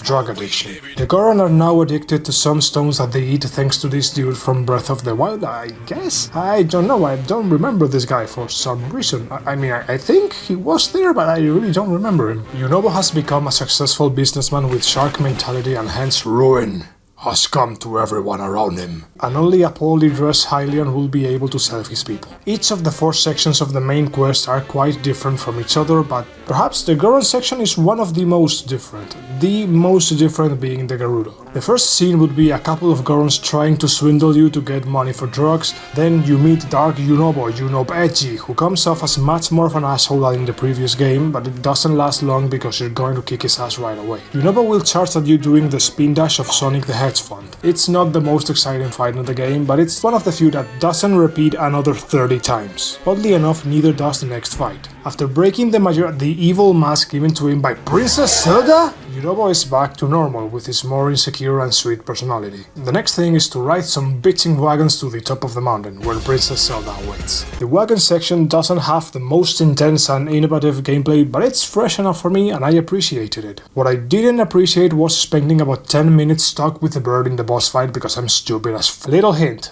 Do rewind time if you get stuck. That power is crazy useful and it's not always intuitive how it can help you. Ignoring my personal experience of spending the entire combat stuck, the Moragia encounter is a spectacle. Basically EPD bragging about the building system and their physics, how this game can have aerial combat, how solid its physics are. Yunobo's power can be used both on foot and on constructions, and what it does is to launch him as a cannon against the enemy. And so you defeat the Moragia, which I think is a variation of this bugger from Ocarina. The boss of the Fire Temple is a more direct evolution of a monster from a previous game. Here we have a slight problem, since I haven't talked about the chasms, about what's underneath us, and I'd like not to spoil the surprise for anyone. In addition to the fact that the Goron pre-dungeon has little more going on, we'll draw a veil over it and say that by falling down the mountain you can access the Fire Temple. I didn't quite like the Fire Temple at the beginning. Here I tested for myself that if I didn't activate the terminal at the beginning and therefore fill my map with the locations of the 5 important items, I couldn't complete the dungeon, mostly because Yunobo is absolutely essential and doesn't move an inch if you don't activate the computer for him. The Fire Temple is big and encourages you to navigate it by wagon. Of course, it's this game, so if you don't feel like it, you can just build stuff, put rockets or trampolines or your shield and skip half the dungeon. Although, I don't know, should a player feel guilt for using the tools the game gives them to solve the problems the game poses? I would certainly say no. I don't find the wagons particularly fun, but the challenges at the end of the rails are quite fun. You have the one where you throw Yunobo across a small ramp to climb a wall and burst through the ceiling, or my favorite, the one where another ramp has one of these Yunobo destroyable rocks at the top, sort of calling your attention to the ramp. Your primate brain will press the destroy button and then maybe you'll make the connection that the same ramp you just used might be able to help you reach that seemingly inaccessible gong at the top. And yes indeed, that was it. I'll insist, I don't remember traditional Zelda dungeons being like this, but I enjoyed these just the same. This dungeon, as I have already mentioned, has gongs instead of windmills, and the Sora dungeon will have water mills. Each dungeon has its own theme, its own personality, and its own different objectives to unlock, even though they follow the same structure. At the end of the Fire Temple awaits one of the many enemies that Breath and Tears have taken from the first Zelda. Truly, researching about the origin origins of these enemies in the wiki has been an experience to me, seeing all these homages to the tradition of the saga, which I appreciate especially because of all that Breath of the Wild and Tears of the Kingdom move away from the formula of the last 2.5 decades of the saga. So yeah, the Gleeok is back from the first Zelda, the Lionel was brought back from the first Zelda, the Goma is back from the first Zelda, and they're not the only ones. The fight against the Goma is pretty good. It's one of the most Zelda bosses in the game, because the Rito boss is and the Gerudo boss is although I'd say the Sora boss is even more Zelda than this encounter. When I say more Zelda, I mean how much of the combat consists of an exchange of attacks and how much of it consists of puzzles. The intended way to take on the Goma is for you to bowl at its legs. The idea is a 10 out of 10, truly. This little fella will throw bombs at you that you can rewind to attack it, or even better, to gain some height, get on top of it and be able to hit it in its weak point. In the second phase, the bugger will climb up the ceiling and meleeing it is more complicated. You have to throw Yunobo against the walls all the way up to the ceiling and lock it down, as you have learned to do in the dungeon. The truth is that I'm very happy with this fight. Again, a 10 out of 10, it has a little something for everyone. A pretty good mix of combat and puzzle. I don't know, I think it's very good. The same cinematic takes place. The Sage of Time came to us saying, "The Demon King will return. You must lend your aid to the swordsman Link." At that moment, the fate of our tribe was decided. Super fan of this Zelda, all the scenes where she does things, no matter how small, I love. I wish she had more and they weren't stolen by a certain furry. We'll talk about it later. The point is that in this case, after talking to the Goro Sage, Yunobo doubts himself and doesn't see himself worthy of the responsibility, but then he thinks he would be letting others down and, like he'd seen a mouse hacking a microwave, is filled with determination. A bit anime for my taste, but knowing what comes next with Sidon and the cringe Yunobo keeps giving by his voice actor saying "Goro!" after every fucking sentence, I'm immune to cringe now. After defeating the Goma, the drug disappears and the Gorons return to normal. It becomes clear that something is happening to the Zelda you've been seeing, to the point that Yunobo firmly believes that she's the imposter among us. And on this note ends the Goro dungeon. We're approaching 2 hours of the 4 that this fucking video is going to last, and I still haven't talked about the exploration of this game, one of the longest sections according to my estimations, along with the combat. Nor have I talked about Breath of the Wild, the game that revolutionized everything without actually revolutionizing anything.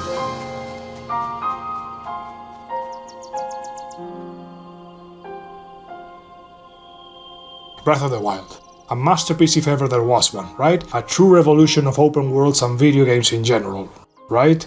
The Ocarina of Time of this generation, right? And I ask you, why? What makes Breath of the Wild so special? Since you can't answer me through the screen, I've spent some time researching and thinking about everything Breath of the Wild brought to the table. I've come up with 3 things. 1. The world is really open, it really lets you go wherever you want, in whatever order you want, and kill the final boss in the first hour of the game. 2. The world is full of stuff, it's not an empty desert like Fallout New Vegas and so many others. 3. Breath of the Wild is an immersive sim, its systems are incredible and interact with each other in predictable ways that can be manipulated by creative players, and that manipulation happens to be one of the greatest wonders of video games far as I'm concerned. I've heard and read more than once the "I'm not much of an open world guy but Breath/Tears has me hooked" spiel, and depending on where this person is coming from, I'll agree more or less. They all certainly are very interesting topics to talk about. Let's make it like a good architect and start the house from the roof. I can relate, I'd get that Breath of the Wild was so life-changing for you if it was its physics and mechanics that blew you away. This is where I put on my fedora and tell you to try other immersive sims, but I have yet to try them myself. I've only played Prey, so I'll keep my mouth shut. Someday, my precious, someday. Having systems that you can play with is not unique to Breath of the Wild, but I would say it was the most popular game to implement them. Unfortunately, I don't get the impression that the industry is pivoting towards these kinds of systemic games, so I wouldn't say that Breath revolutionized the industry in that sense. So we're left with the notion that Breath revolutionized open worlds. The revolution of Breath of the Wild's open world is that it is open and not empty. Allow me to make a sarcastic clapback, not mocking Breath of the Wild fans, but the fucking video game industry and the open world subgenre. Doesn't this fact speak volumes about the poor state of the medium? That a truly open world that isn't empty is touted as the revolution of the subgenre and even video games as a whole? Really, it makes me truly sad that this is not the standard but the ceiling of this subgenre. Maybe it's a good sign to stop making these pieces of shit that last over 100 hours. I can't play any recent AAA that ain't fucking open world. What's wrong with the industry since fucking Skyrim? Anyway, let's keep looking forward to Skyrim in space. I'm sure it will be an amazing use of our time. It's funny because I recorded and wrote this in June/July of 2023, a few months before Starfield, but I'll publish this video probably after Starfield's already out.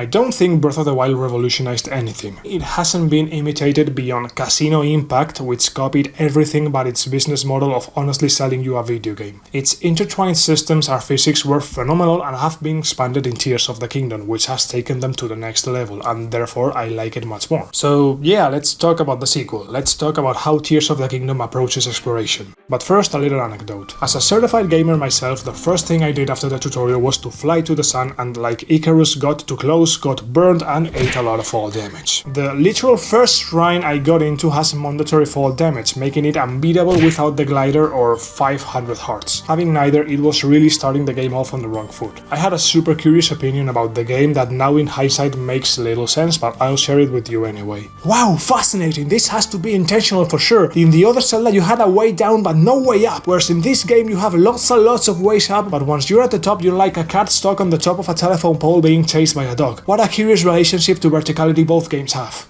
Yeah, this is not the game's intention. Mobility in Zelda is in all directions, 360 degrees plus up and down, and the truth is that you are quite limited without the glider. That is, you can play, but you can't realistically complete the game without it, even if it's only for the Rito dungeon and the end of the game. I'd have to do another playthrough in which I try my best to beat the game without the glider. I mean, spoiler, the end of the game requires a couple of falls that you can't survive, but you can always set up a no-my platform and have it activate at the last moment, or birding or ballooning yourself up to cushion your fall. Surely the game is not designed for that. It's designed for you to go to King's Landing, equip yourself, learn what you need, and then you can do whatever you want. That said, it's great that it lets you do whatever you want both after and before reaching King's Landing. The towers, as I mentioned, you won't be able to do before King's Landing, and as soon as you have them unlocked, they won't really be unlocked, as each one has its own puzzle to open them. There's one that requires you to fuse a counterweight to an elevator for the technician to ascend and repair it, a couple of them that you have to ascend from a lower cave because someone has blocked it or it has been buried, or one where you have to clean the Moktarak shit, or build a bridge, or set fire to some brambles and the variation where it's raining. I don't know, I think they're cool puzzles, some easier than others, but all content that I liked.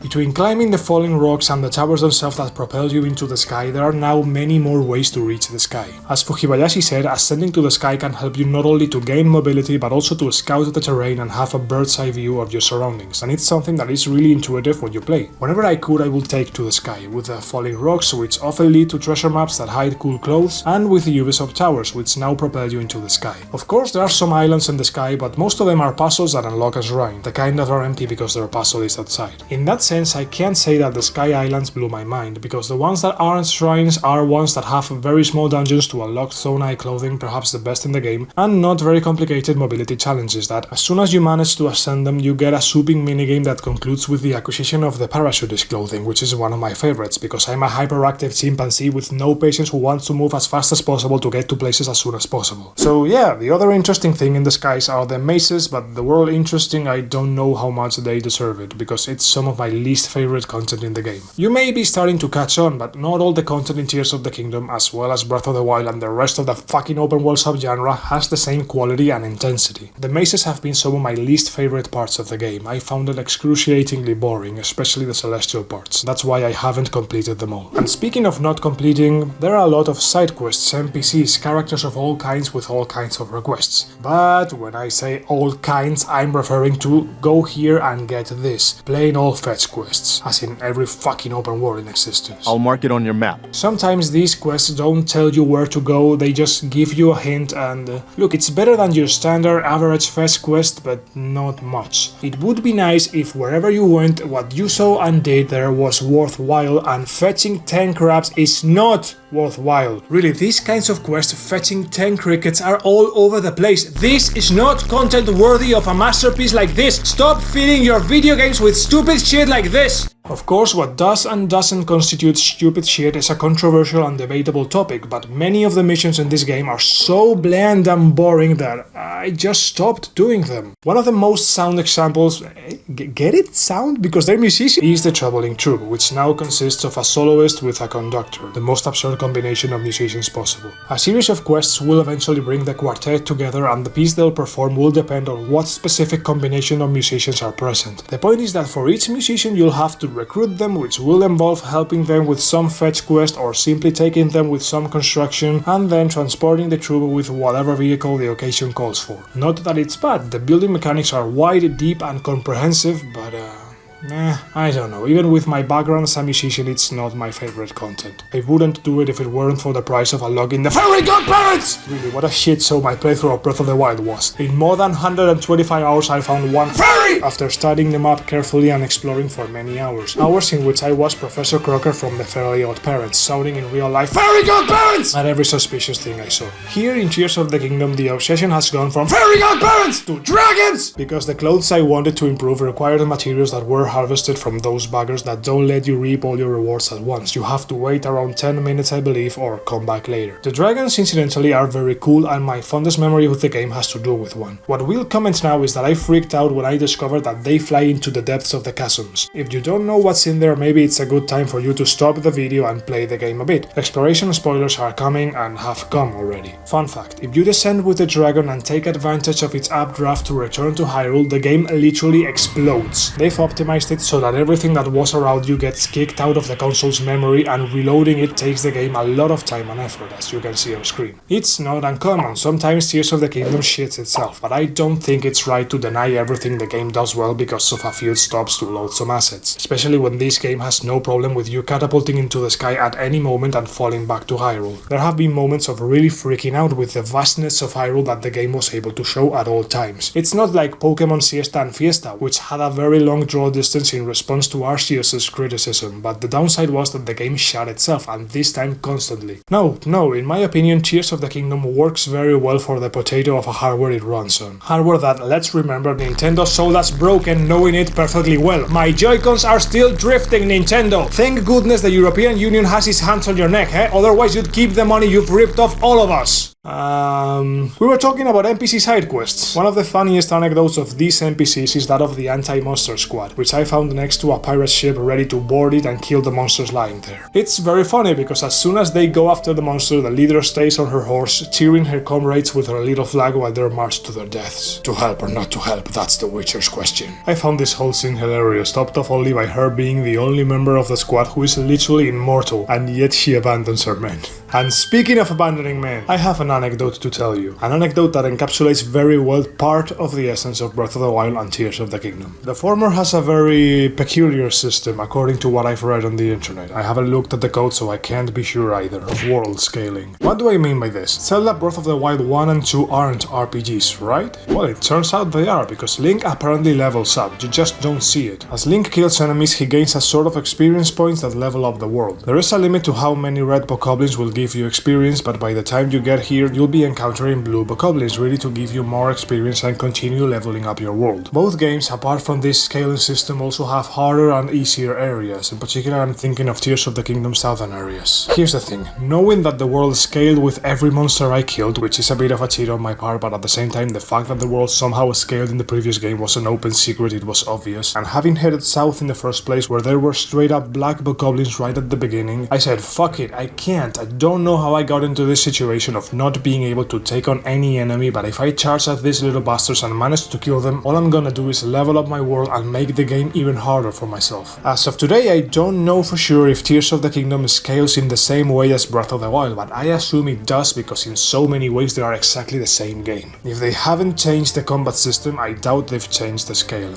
So my first 10 to 15 hours of gameplay was me running away from every enemy I encountered. It was a shit show. I would arrive at a camp, infiltrate it, get caught, panic, start a desperate run into the heart of the camp to steal the treasures from the bokoblins, loot them and fly away. Not at all how the game should be played, but the way I had to play to keep it from becoming impossible. It was a combination of a scaling system that I don't know if I'm a big fan of really, in that it quote-unquote punishes you for taking on enemies and that I went where I shouldn't have when I shouldn't have. That said, these Zeldas are supposed to be famous for their freedom, which is their design philosophy. The "it's your fault because you shouldn't have gone that way" argument implies that I should have gone in another direction, that there's a right way and a wrong way to play a game where you're supposed to and should do whatever you want and go wherever you want, whenever you want.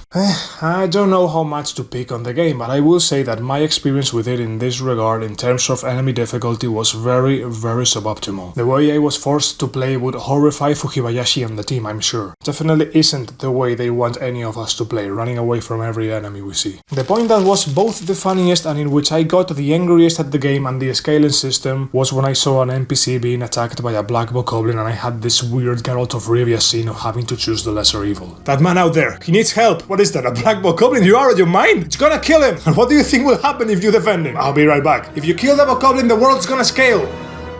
There you go, walk away, get on your horse and go. You've been this close to the game scaling and getting way harder. It killed him.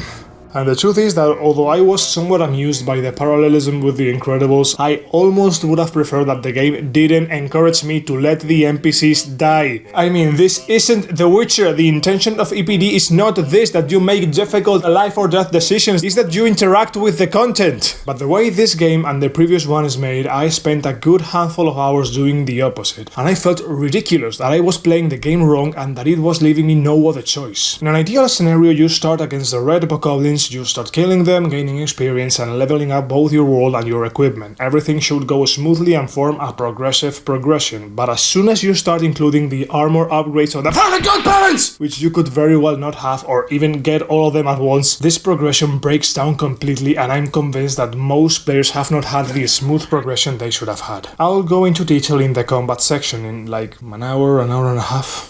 God. Exploring Hyrule was a huge part of the Breath of the Wild experience, and I'd say it's slightly less so in Tears of the Kingdom. What I mean is that it's a Hyrule that, even with some changes, you've already explored. Is it worth re-exploring an open world you've already explored? I'd say it depends on the world, but no, screw open worlds. Maybe in the case of Hyrule, and if you're a knucklehead like me who forgot half of Breath of the Wild because it wasn't that life-changing to me, to be honest, well then yes. Is it worth revisiting Breath of the Wild when you've already re-explored Hyrule in Tears of the Kingdom?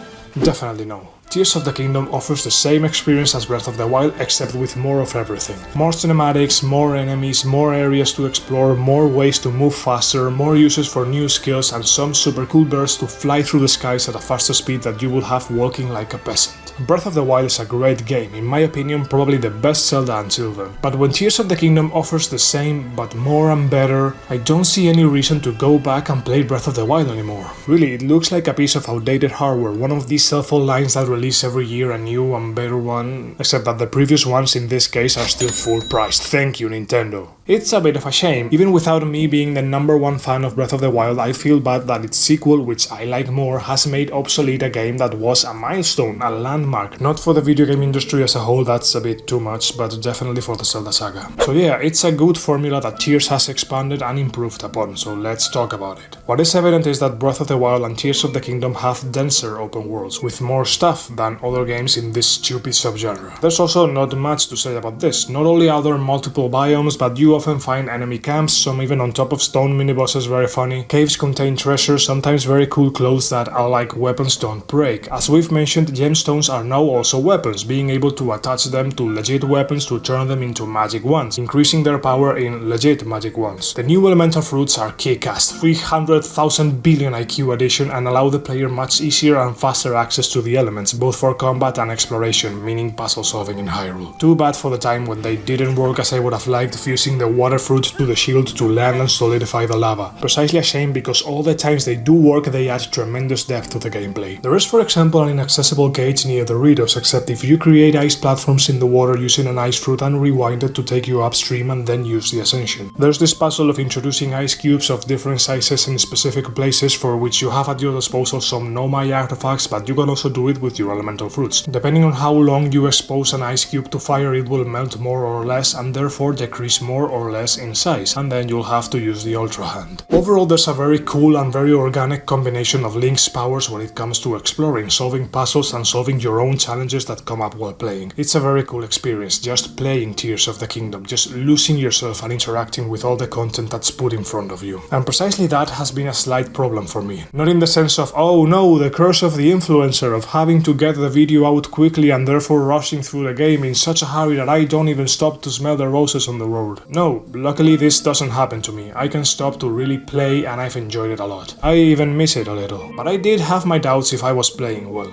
Let me tell you. One of the first things I felt like doing when I started playing was to map all of Hyrule. I imagine I'm keeping it real relatable for now, right? As the Ubisoft towers now have their lights and, well, being giant towers that can be seen from far away, I had no problem finding them. And there I would go until I found something cool on the way. Whether it be a post, a shrine, a cave, an NPC, an enemy camp, a falling stone, a chasm, or any landmark that caught my attention, any distraction was enough to make me stop and wonder if I should ignore all kinds of distractions and play the game in a more artificial way, lying to myself, telling myself that I'll get to do all this later, I'll explore more calmly once I unlock all the towers. Versus doing like Homer Simpson with the birds, like a child with ADHD who is not able to keep their attention on the same task for more than 2 minutes. And this is not an attack on anyone with ADHD. No jest of mine would ever intend to hurt anyone with any kind of neurodivergence, no matter how minuscule. So how do you play this kind of game? Do you ignore all kinds of distractions? Do you interact with everything that gets in your way? Some kind of middle ground? I don't know. I imagine Meni will be yelling at the screen to do whatever you feel like, and yeah, actually, certainly interacting with exactly as much content as you feel like is one of, if not the best way to play any video game. I guess the intentional way of the developers would be another good gameplay philosophy, but find my fun my way sounds a very good way to play. I imagine that Nintendo EPD had precisely this philosophy in mind, that of net fishing. We put in a lot of content with different densities, better content and worse content, not the same to do the 4 temples as to do the 400,000 Cologs. The idea is to put so much content in the game that everyone interacts with what they like the most. And since I've mentioned the Cologs, I do get the impression that this is not the kind of game to complete it 100%. I mean, I guess it's just me, I never complete any game 100%, but to get all the Cologs, I don't know, I don't get the impression that the devs wanted anyone to interact with the game like that, nor do I understand it personally. Still, let everyone play as they want, by all means. So, yeah. Couple of personal anecdotes. I was a bit disappointed by the island. I was all fired up with the "we have to go back" meme, but as soon as I did, well, there was nothing very interesting there either. And where there was definitely nothing was in Hyrule Castle, I guess spoilers. I went there after 30 hours, all fired up, hoping to meet the final boss, and nothing? I mean, with the intense music playing there, with the corruption on the floor, and there's nothing? Even if later there is something and it spoils the experience a bit, the truth is that at that moment I found it super curious how the game had played with my expectations from Breath of the Wild, making me think I was in an important place just for that context and for the music that was playing. Very cool trickery, I really loved it. And that's it really. I would have liked to talk more about exploration, which is after all the most important thing in the Breath of the Wild duology. However, between the fact that I have already talked enough in the power sections of the tutorial and I'm repeating myself enough as is, that Tears of the Kingdom has not changed that much beyond these tools that we already covered in the tutorial and mobility and verticality which we already covered in the tutorial, and that I don't have so much to say about it.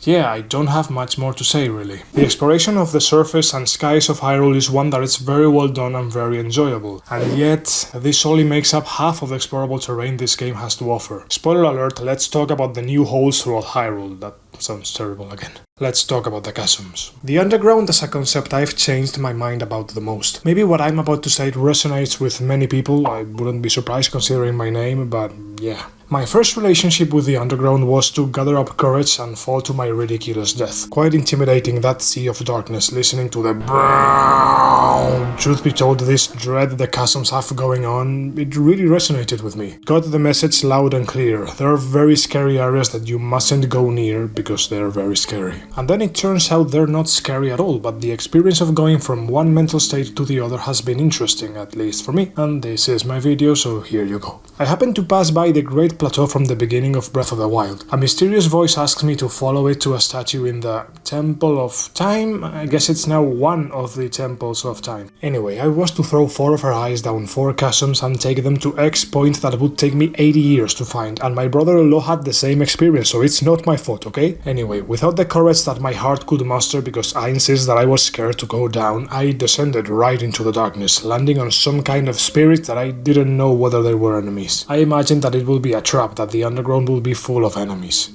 But it was empty. And perhaps, after the Nintendo being the embodiment of evil, this is the most based line in the video. The underground is empty. I'll go into details in a jiffy. The side quest of the ice is one of the most important and also one of the most tedious if you get lost like me. Without going too much into detail on the latter, the brilliant thing about this quest is that not only can it be the one that shows you the underground, but it also leads you naturally to the ability to auto-build, which is not an essential power to beat the game, but it's quite practical, and therefore leads you to Master Koga.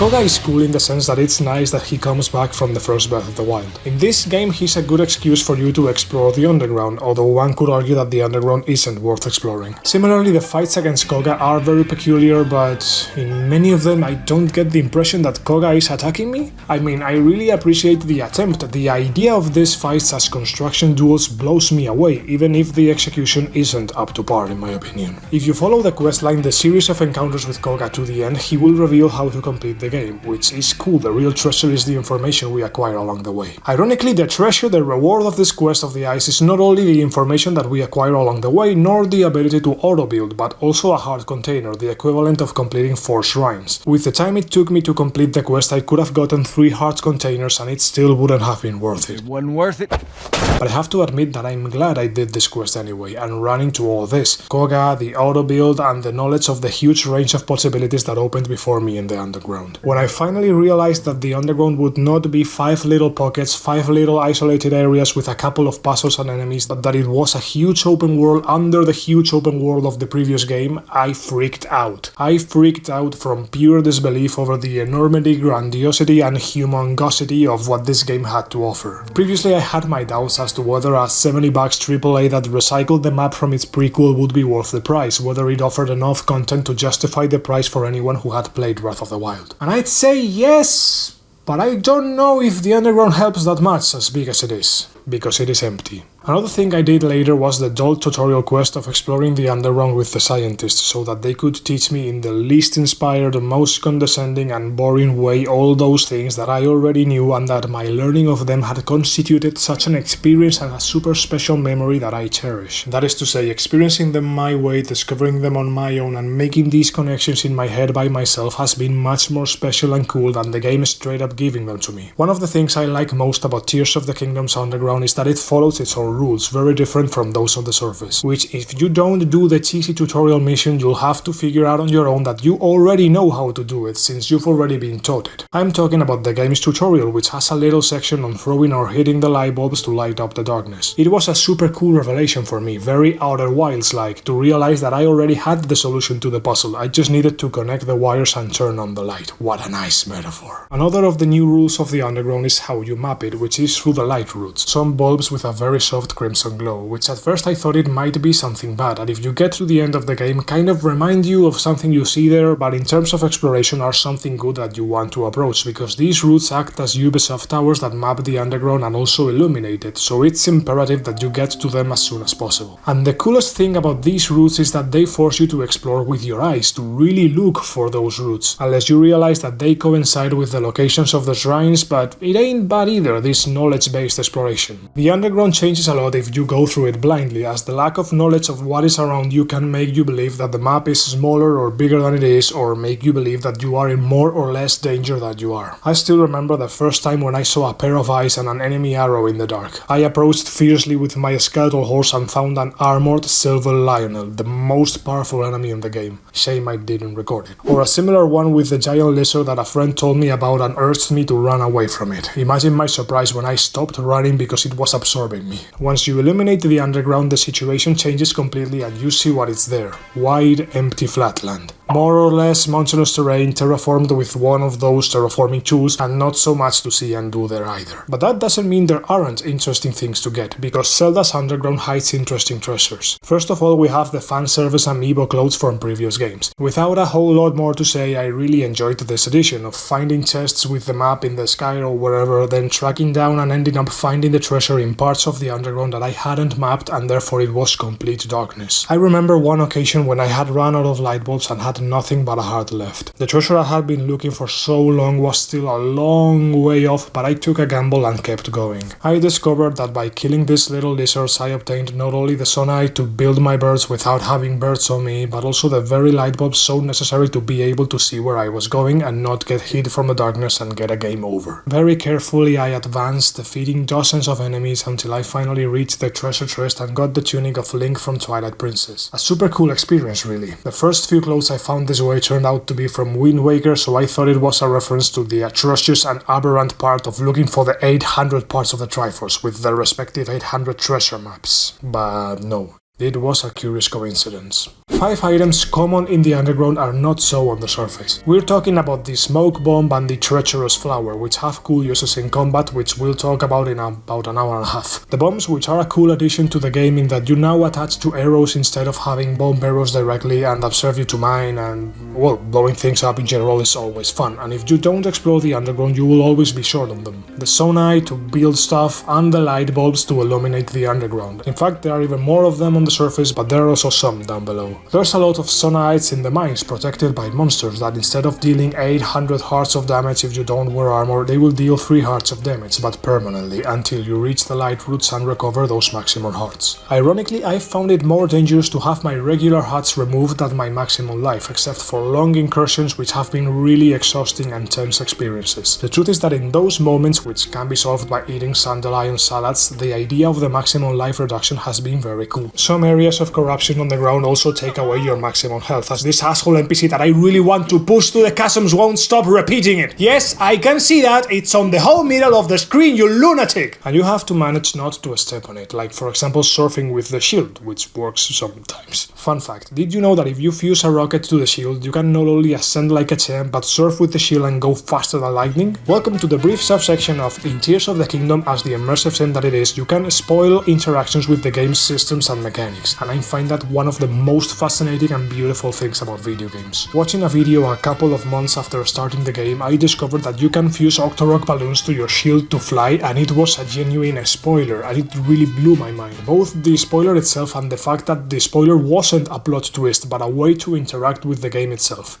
Cool. Fukibayashi is the GOAT. And going back to the underground treasures, we have the designs of the vehicles used by the Yiga who reside in their lairs, their camps. Funny detail the fact that their constructions, not having been made with the Ultra Hand, cannot be disassembled. They don't have that green goo of your constructions. A curious detail. And concluding with the underground rewards, the last of them all, perhaps the most useful, is to increase your Nomai battery by defeating recycled bosses from the main quest. That's one feature I don't really like about the underground, the fact that it contains 800 iterations of every boss in the main story. I'll go into detail in the combat section about why I think recycling these types of enemies 800 times is a terrible idea, but in the case of the 4 big bosses, the problem is greatly accentuated for 2 reasons, one more serious than the other. First, they recycle even the music and second phase transition cutscene. I mean, you are facing exactly the same version of the same enemy, except in the case of the Goron's Goma, who can't climb the ceilings and therefore its second phase is exactly the same as the first. The bigger issue is that these bosses were wreaking real havoc in their respective regions. Visual spoilers for the bosses and their effect on their environment. The Goma had drugged almost all of the Goron population. The octopus had attacked the Sora and filled their ecosystem with shit, forcing the prince to use his powers to purify the water and prevent his people from becoming intoxicated. The Gibdo Queen had given birth to an army that had literally conquered the Gerudo capital, and the Colgera, the flying millipede, had not only created a huge mile-long typhoon, but had unleashed such a blizzard as to starve the Rito to death. The whole ecosystem upside down, most of the animals and plants presumably dead just because of the existence of this bugger. And then you go down to the underground and you find half a dozen of them, there chilling, respawning with every blood-stained moon. To each their own suspension of disbelief, this is clearly a video game thing, in the sense that it's not canonical that there are bosses like this in the underground having zero effect on their ecosystem when that's precisely the problem they posed on the surface. Personally, I don't love it. I can fight these guys, but I don't have a great time because the mechanics of most of them, though great the first time, are not enough to sustain 80 encounters, and the repetition does nothing but dilute the impact they had the first time, in terms of gameplay and especially in terms of story. At least to me, they have not appeared before their version on the surface. Apparently the game makes sure not to put them before you and spoil the surprise in the main quest. When you do encounter them, they reward you by increasing your batteries for the no my shenanigans, so it's not a good idea to ignore them. Having said all this, it might seem that what is a good idea to ignore is the underground as a whole, and depending on how you play the game and what kind of player you are, kinda, yeah. Nothing. I repeat, nothing has been worse content in years than exploring the underground on foot. Maybe this is just my opinion, but I firmly believe that this terrain has nothing going on, nothing of interest to explore. Of course, the legion of Breath of the Wild fanboys will jump down my throat telling me about the open world revolution and such, but none of that applies to the underground. It has no biomes within it, beyond certain parts being slightly more or less mountainous, and one area in particular has lava because it's, you know, the Goron Temple.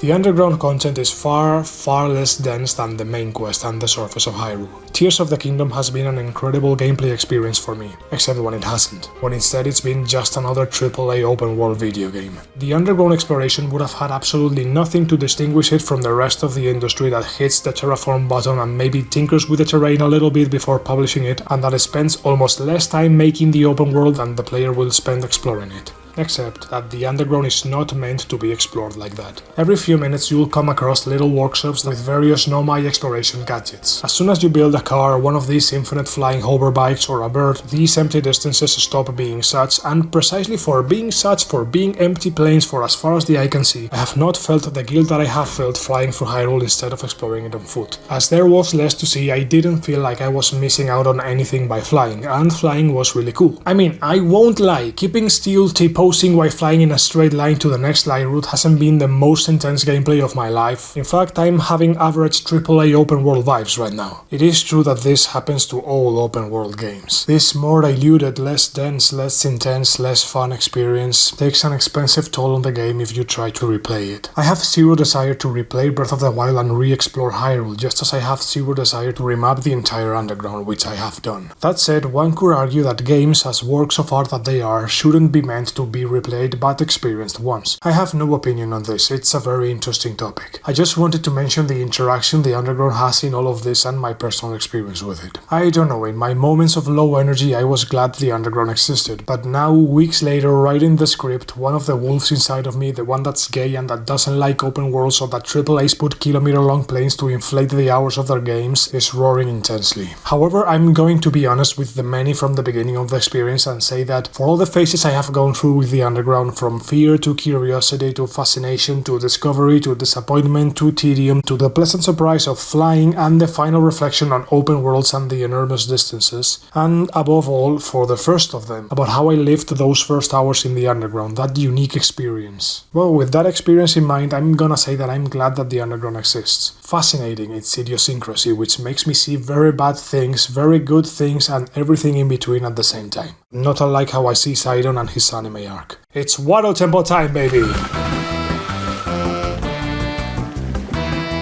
Sidon, the husbando fish, or should I say the fish bando, was a relatively popular character in Breath of the Wild. I suppose it speaks to the quality of its storytelling that this is one of the best things in the game character-wise. And he's back in Tears of the Kingdom, and he has the worst character arc in the game, perhaps in the series. In his defense, I'll say that he is the one who's most happy to see you, although the fact that he extends his arms to hug the air is a bit weird, to be honest. I suppose that, despite now having a girlfriend, he didn't say no homo, so a hug could have been misinterpreted. Quite understandable. Sidon is subtly sad about his dead sister, although I don't exactly remember him being devastated in Breath of the Wild. But now he is. Now it's been a traumatic experience and he's having a hard time getting over it. Also, he's taking on a protective role towards his people and seems to have matured. But don't worry, the girlfriend arrives to tell him, "Are you sad? Don't be sad." Sidon ducks his head as if convulsing. He seems about to crack, but then he bursts out laughing and gives the camera his iconic smile. He had been so blind all this time. He was so traumatized by his sister's death that he was obsessed that it would happen again. Bro, just stop being depressed, bro. Sounds like skill issue to me.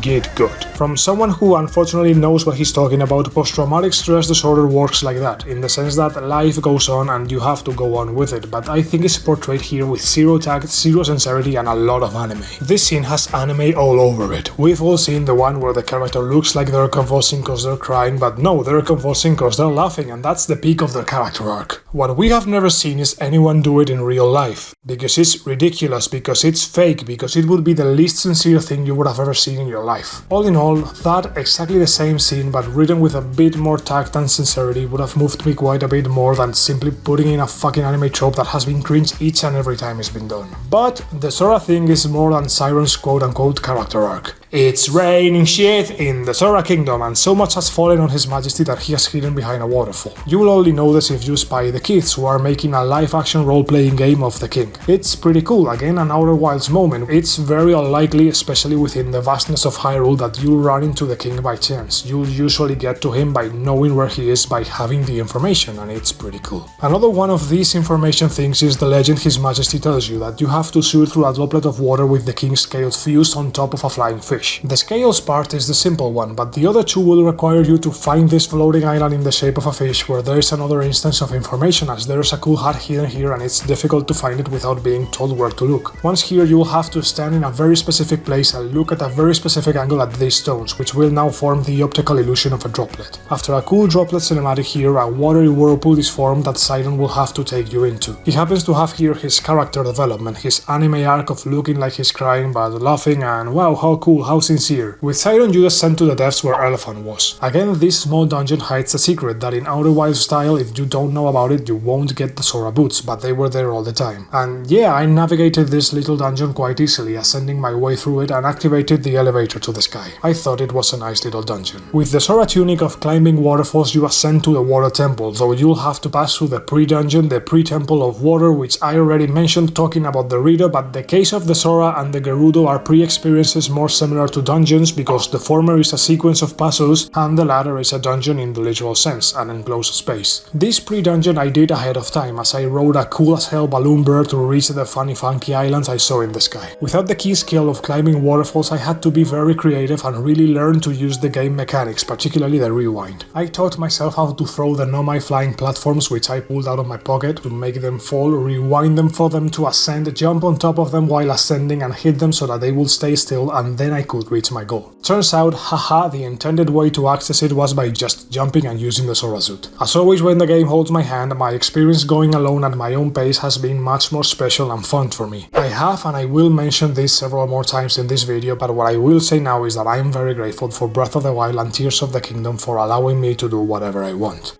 Which is malicious on my part, because right at the end of this pre-dungeon stands an insurmountable waterfall. Oh yeah, haha, nothing is insurmountable in this game because you can ride balloons. Yeah, but for what? The temples in this game are the one thing you can't access until the game says so, because you need your companions, so what's the point? So yeah, my experience was having to go down to Sorapolis, run my errands and watch the Sidon anime arc. Once you get to the dungeon with Sidon, because I tried to complete it without him and it's simply impossible, you can interact with things, specifically the water meals that activate the main mechanism. This sounds familiar at this point, not to me as this was my first dungeon. Out of all the temples in the game, I don't know if I'd choose one over the other, I think they're all pretty good. Again, I don't feel like any of them are Zelda dungeons per se, they are something else, but something else that I personally like. I would have liked to explore more of these temples, which is not a criticism that the game doesn't have enough content just because it has 4 temples, but a compliment. What is in this game I really liked. I insist, I don't feel like they're Zelda temples, and as I'm getting older I'm being able to appreciate more the puzzles in general and the Zelda dungeons, and right now I miss them a bit. Still, if I had to choose between the Breath of the Wild and Tears of the Kingdom formula versus Ocarina, I'd take the immersive sim, hands down, 100% of the time. After teaching myself how to ascend and descend the floating platforms, there was little this temple could throw at me that would throw me off balance, so to speak. Well, maybe except for this blender puzzle though, I don't think I solved it correctly, which is a bit reminiscent of the Goron Temple, making up my own solutions to problems. After activating the 5th mechanism, the culprit behind all the shit over the Sora capital shows his ugly little face.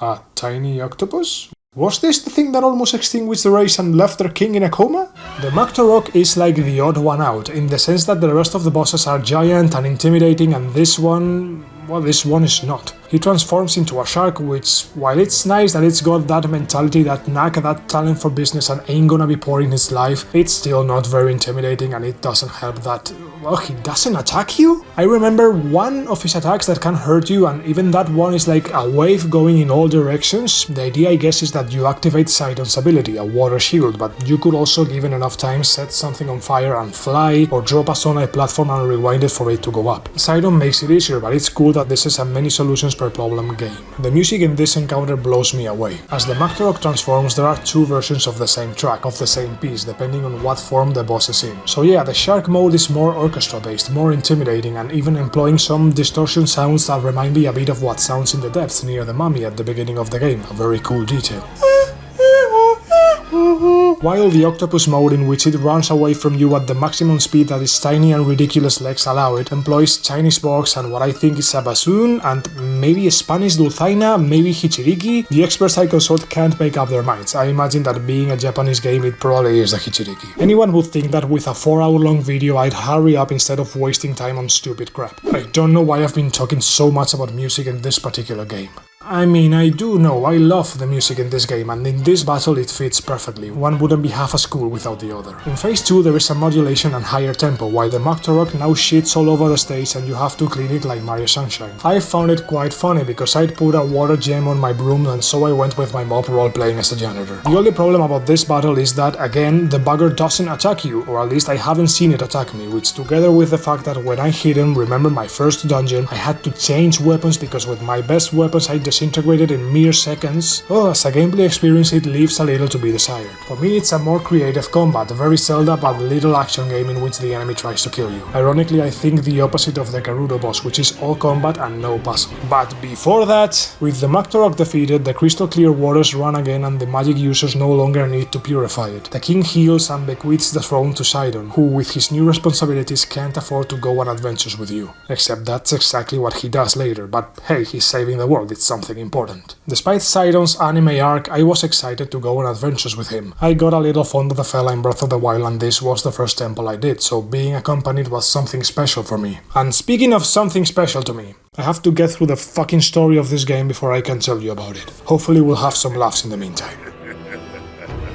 The story of Tears of the Kingdom is, broadly speaking, the same as always, only that the cinematics have an absurd direction and soundtrack that elevate what in my opinion would be a mediocre story, except for a plot twist that blew my mind. If you don't know what I'm talking about, I think it's best if we temporarily part ways. I've already spoiled most of the game for you, but I don't know, I feel bad talking about this without warning. The story of Tears of the Kingdom is interesting when compared to Breath of the Wild and the rest of stories of fallen civilizations. You know what I'm talking about. Stories that take place in the past and the player interacts with the remains, with their fallout, and this joke is no coincidence. That saga has a lot of this kind of narrative, especially Fallout 76. I have in fact a script written for that game and for Sonic Frontiers in which I go in more details about this kind of story. Give me a couple of years at this pace. Breath of the Wild had this kind of story that is more lore than story, but at the same time these cinematics kind of did tell a linear sequence of events, and more importantly it had a character that evolved as time went on, as a function of time. And then Link, who is a stone, but one whose relationship with the real protagonist of that story evolved as a function of time as well. So it was like lore but story as well. I mentioned it in my Fallout 76 script that Breath of the Wild is my favorite story of the past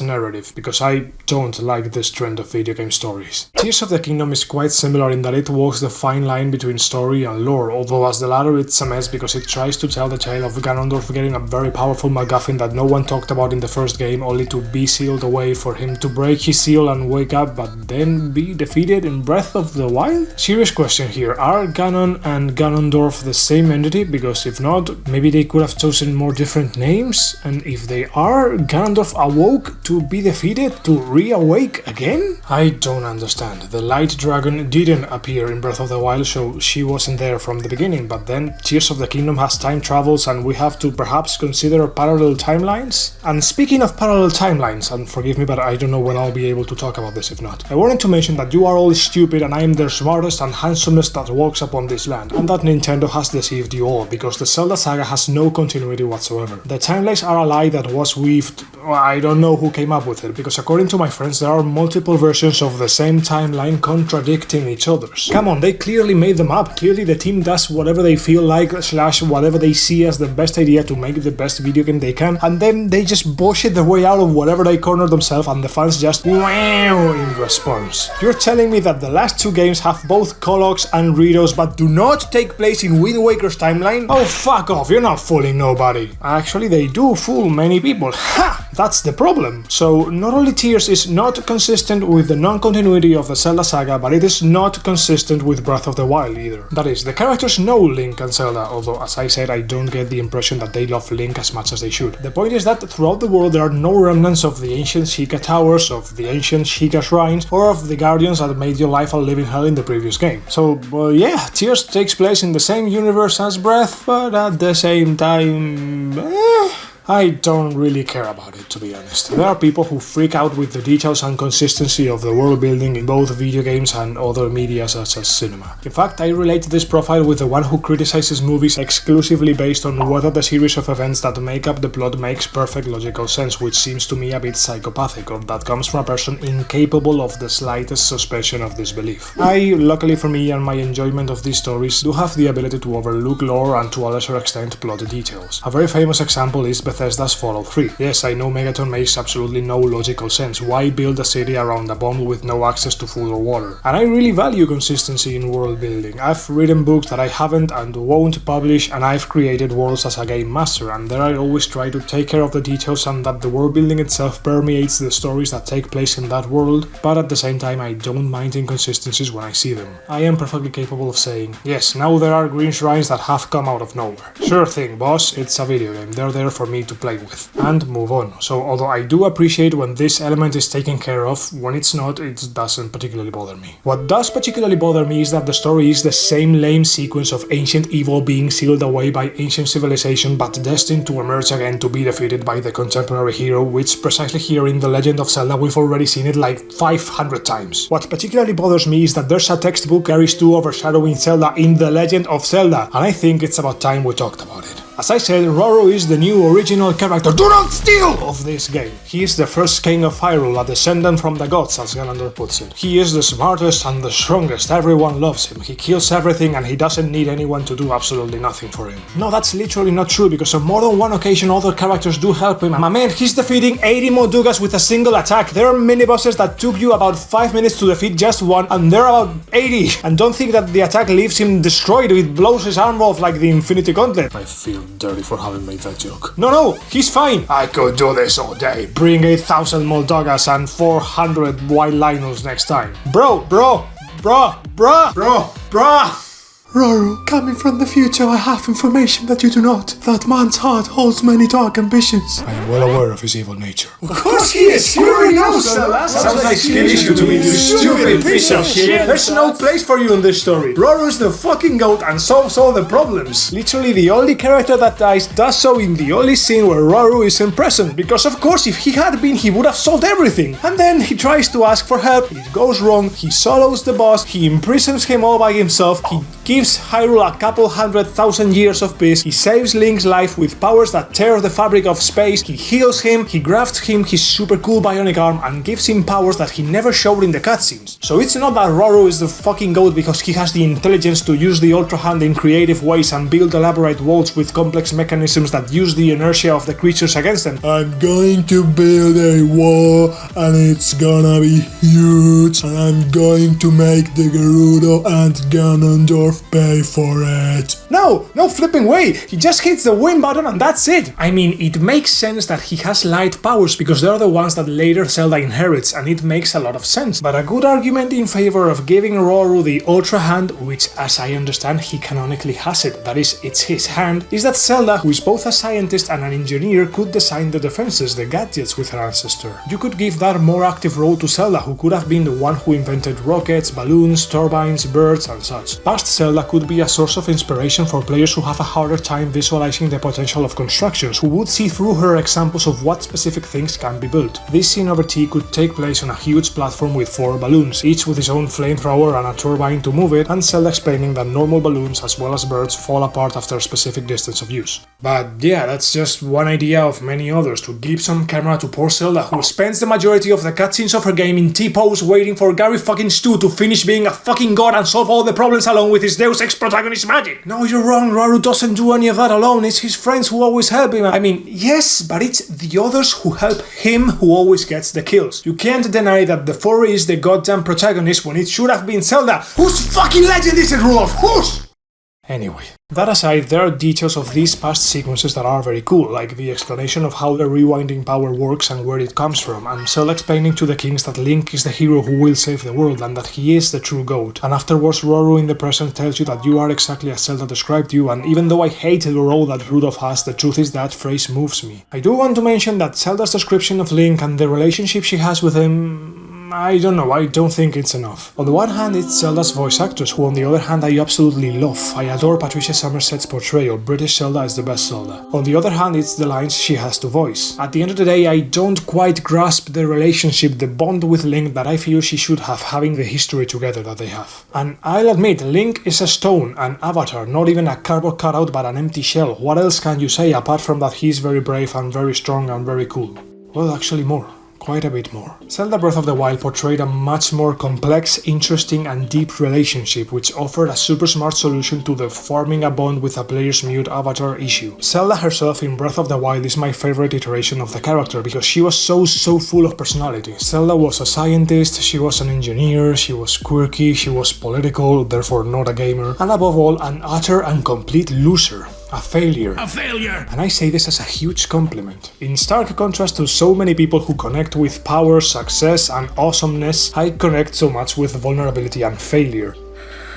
And that's precisely what Zelda was. Her relationship with Link was so brilliant because the latter was a constant reminder of how pathetic and useless the former was. It was genius, using precisely what so many gamers want to see in their avatar, that power fantasy, be it the more masculine one of banging all the girls, this male fantasy meme, or less so in the sense of an avatar that enables the things you want to do. Basically, you go into a game to overcome obstacles and achieve what you set out to do, and Zelda was precisely the opposite of that, and seeing how smart, handsome and capable you were was, I insist, a constant reminder of how much a failure she was. That boy is a living reminder of her own failures. Maybe I got some detail wrong, but what I understood from the story of that game is that as Zelda, unable to use powers that were innate to Link, used her cunning and ingenuity to build machines to make up for her inability to protect her kingdom. Machines that then turned against her and destroyed what she wanted to protect. You had this beautiful scene that made me fall in love with the game at first sight and literally sold me Breath of the Wild as soon as I saw the trailer, where it crystallizes not only Zelda's failure but the relationship she has been building with Link throughout the rest of the cutscenes, in which, having lost all hope, she just breaks. I left them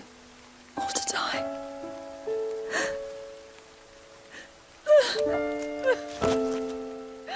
Link is not only her last hope but the only friend Zelda has left.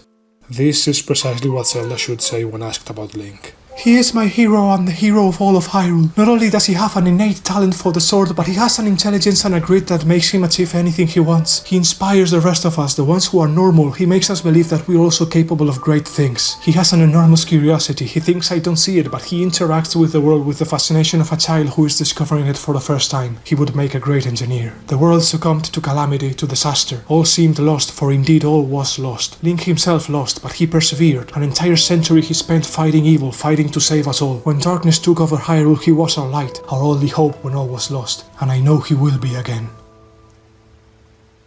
And look, I'm fully aware that this is a lot cheesier than what she says in the game, but it's just that what she says in the game is, he is so very dedicated, and he refuses to back down from any challenge. Wow, what a thrill! What a wide range of details and examples, such an emotional scene. I insist that praising and relating to a mute avatar is difficult, but the previous game did it astronomically better. Of course, my gripe with the emotion Zelda puts into talking about Link is 1,000 times less than the fact that the poor thing does nothing in her own story because the original fucking do not steal character, the piece of shit Fury, gets all the kills, does everything, and is the chattest of chats. And it's also less than the fact that it's the same old fucking story again, that Gandalf emerges to attack Hyrule and is sealed off, but is destined to return for the incarnation of Link to hit him a couple of times with a sword. Which, by the way, it's literal, he barely lost a couple of hits, it's a shame. From the little bit I've read on the internet, I've seen people advocating that this story is innovative, creative, and super cool, and while they're completely wrong, I can understand where they're coming from. For starters, it's a cool detail that in Breath of the Wild you collected Link's memories and now you do Zelda's. But also where the story of Tears of the Kingdom distances itself from the rest of Zelda's is in its details, and really, if you're here, you're forcing my hand. I'm going to spoil it. The details are that Zelda has traveled in time twice. The first time travel was when you separated from her at the beginning. It's pretty cool, don't get me wrong, even though I hate the fucking furry, his dialogues have a very cool reading if you review them with the information of the rest of the story. It recontextualizes them a bit, like the "you're exactly as Zelda said" line that I found very moving because I'm a Devilman crybaby, and he makes like a reference to the two conversations they have had about you. The one where Zelda introduces you and talks about you, and the one where Roru tells her, "Yes, I know I'm going to lose, but I have to try anyway. If all else fails, we rely on your knight. Our last line of defense will be Link. I've done everything I can for her. Now it is up to you." On the other hand, unfortunately, time travel creates the same time continuity questions that all time travel stories create, along the lines of, if Queen Sonia died without giving birth, why does Zelda exist? And don't give me the crap that Zelda isn't their blood descendant because she literally inherits the powers of both of them. Another question would be, the Light Dragon didn't exist in Breath of the Wild, did it? What other things spawn in the present time when Zelda disappears and travels into the past, or do you mean to tell us that they were there all along? I mean, one of the things that could support this theory the most is that the Light Dragon appears right after you give the sword to Zelda in the past, as if both events were causal consequences. But the Light Dragon actually appears before that in the title sequence of the game, so it ain't like that. And I'm already dancing around the topic more than I can keep my balls in the air and continue to juggle. The following detail of the story is for me not only the detail that elevates the story of Tears of the Kingdom, but the whole experience. 100% sincere. It is one of my favorite moments in the history of gaming. Definitely my favorite of the Zelda saga by far. That is by far if you don't count the end of the game, which is a doozy. Even so, the existence of the Light Dragon takes the cake. Frankly, there are two cinematics that convey the information quite clearly. I mean, everyone has their own brain and they're better or worse at certain things. I have no doubt that it would be easy for many people to connect the dots. The one about eating the MacGuffin and becoming an immortal dragon with the one about Zelda knowing what she has to do. This seems to me the best way to get to this plot twist rather than just collecting the cinematics and having the game show you, although that particular cinematic again is gorgeous and the orchestration is fucking brilliant, but give me a sec. I want to stop at this moment, at my realization, at my experience, because I have no doubt that I am the bastard who has experienced this shit with the most intensity. And it's not due to me being smarter than anyone else. What one finds moving differs from fella to fella. What I do think is that I experienced it in a very particular way that may have made me enjoy that secret, that surprise, that plot twist more than someone who was simply told about it. So there goes my experience. I was afraid my cool fanservice swords from previous games might break, so I looked it up on Google. We're literally talking about my second interaction with the internet about this game. Well, the page I enter answered my question with, yes, all weapons break except the Master Sword, which you get in the Light Dragon, with a fucking picture of the Light Dragon that I managed not to look too closely at as I was hurriedly leaving the page that has shoved tremendous spoilers down my throat gratuitously. So that's when I knew there was a fourth dragon. I had seen it before, but I didn't realize that it was a different dragon from the three in Breath of the Wild, and that's precisely the point. Tears of the Kingdom knows you've played Breath of the Wild, hence the Door of Hearts in the tutorial, the tense music in Hyrule Castle, even though 99.9% of the game there's absolutely nothing important there, and hence the Light Dragon in the title screen and right after giving Zelda the Master Sword through time. The game knows you won't suspect anything, how could you? For you a dragon is something normal, like the ones in Breath of the Wild, cool. I don't find it difficult, especially if you see the Light Dragon from afar, to confuse it with another of the three. But if you find out about the existence of the fourth dragon, maybe the cinematic about how forbidden it is to eat the MacGuffin because they turn you into an immortal dragon starts to make sense. And if you watch the cinematic of Zelda receiving the sword where it does a flashback within the flashback to the one about the warning against becoming a dragon just before fading to black, maybe you'll realize it before the game tells you that the fourth dragon, which appeared on the title screen and right after giving the Master Sword to Zelda, is Zelda. Realizing this was a very special moment for me. It was beyond jaw-dropping, not only for being a sibilant, elegant and exquisite plot twist that messes with you for having played the previous game, but in that it filled me with a deep sadness. With 26 years alive, I can't even imagine what it must be like to spend 10,000 just wandering around the sky with no other goal than to wait. 10,000 years of waiting, only for you as a player to make her wait even longer fooling around in Hyrule instead of rushing off to find Zelda as your first quest urged you to do. I had to get to her. I've got to find her. There she was, flying at an enormous altitude. I wasn't sure if the game was even set up for me to reach her, but I was going to exploit every mechanic at my disposal to do so. Not knowing that the dragon would eventually fly over lower areas, I considered that this was going to be my best chance, because it was close enough to the Reader dungeon, which happened to be the highest altitude point I knew on the map. I wasn't ready, but I had to be. That was my chance. Without having built more than a bird with a couple of fans or a balloon with a bonfire, I started experimenting with combinations of the two, whatever would give me plenty of vertical and horizontal movement. It took a lot of trial and error, but after starting several takeoff points and spending practically all my resources between balloons, rockets, fans and especially fat batteries, I ended up getting there. I ended up reaching Zelda. I mean, it had to be her. After all, she had the Master Sword in her head. That was the confirmation I didn't need, but nevertheless it was tremendously emotional. And then grabbing the sword and seeing that it had a very special cinematic was incredible. And then I got tired. I mean, Link got tired because he had no stamina. Pretty anticlimactic, to be honest, but that's precisely what I was talking about at the beginning of this video, about 80 hours ago. The one where the game had tricked me into not leveling up stamina. I thought it was a very cool touch. Fujibayashi had fooled me twice in the same sequence, playing with my expectations from Breath of the Wild. It wouldn't have been bad to get the Master Sword the first time, but, well, I had a lot of time spending because I'm not a puzzle enjoyer, so I caught up with my homework and afterwards I pulled out the sword and the dragon left. And I was like, ah, well, I guess it isn't Zelda after all. No, that's disappointing. Very. I don't know if any of you have had this experience as well, but it was certainly quite an emotional roller coaster. I guess I was hoping to save Zelda as soon as I arrived, that would be my reward for fighting Zelda. When I didn't, I assumed I had made a mistake, rather than Zelda not being able to be saved, that the Zelda I remembered no longer existed. The pity of this Zeldragon plot twist is that its resolution is a deus ex machina. Spoiler! Literally 2 dead characters show up, and of course one of them is Rudolph the Gearist, who snaps his fingers and with his powers of friendship resolves everything because the writers said so. And even if I would be utterly devastated by Zelda remaining in permanent penance, writing a fucking deus ex machina at the end of the story is literally the cardinal sin of storytelling, the worst crime a writer can commit, according to a large part of the writing community. And then you also get the impression from the way Zelda talks to you afterwards, and, well, in fact she actually admits it in the post-credits sequence, that she doesn't remember anything at all, that she lost consciousness as soon as she transformed and regained it as soon as she woke up. Good for her, although it's less dramatic than the eternal torment. So that's that, don't have much more to say about this. The bad thing about the Deus Ex Machina is that it ruins this moment and much of the story for me. But if we just examine the plot twist of Zelda being one of the dragons accompanying you literally from the beginning, then yeah, I absolutely love it. One of my favorite plot twists / surprises in video games and, well, in other media. It's not the first and won't be the last time I mention it, but I don't remember any movie that has surprised me so much or made me feel things even remotely similar to this. It's not even close. I say this because of the good old discourse that video games will never reach the standard of the truest of art forms, cinema. Could even make an entire video about it, really. But let's move on. I'm sure I'm not the only one who enjoyed this plot twist, but I'm probably the most hyped about what it entails. What can I say? I'm very fond of this Zelda, and realizing this on my own, or almost, was amazing. For me, not only does it elevate the experience, but I don't remember any other moment in the series that comes close. Anyway, I hope I haven't been tiresome. I wanted to spend enough time on this moment because it was my favorite in the story of this and any other Zelda, as well as any video game I've played in the last few years. I don't know, this kind of moments are the main reason why I play video games, to live unique, unforgettable experiences, surprises, special situations, moments that shake you to the core. I'll be forever changed.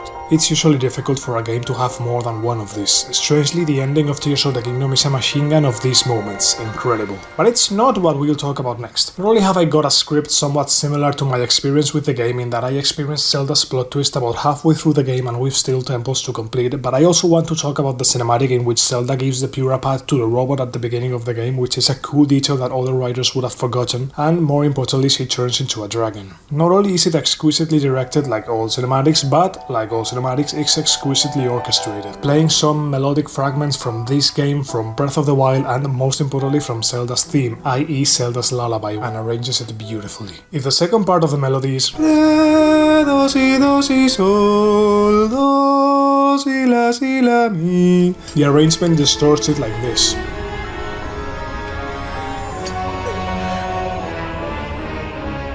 So yeah, very powerful the moment of the dragon eyes, these demented lizard eyes that you eventually see during the gameplay, which made me very sad to see poor Zelda in that pitiful state. Speaking of those eyes, maybe it would have been nice if they followed you, since the ending of the game makes it clear that even if Zelda is not conscious, she recognizes and protects you. Returning to the cinematic, the dragon ascends to the heavens, shedding the tears, in which you will find the cinematics, while this saxophone theme from one of the trailers sounds. Actually, I don't know if it is the specific theme of something in particular, but it's beautiful. As beautiful as the shot of the skies clearing with the sages contemplating the scene, not that easy to spot. And here the master touch of the soundtrack, my favorite moment. It's a very simple research that requires zero musical studies, but definitely was the right choice, using the instrument of the dragons, the Chinese violin, the eru,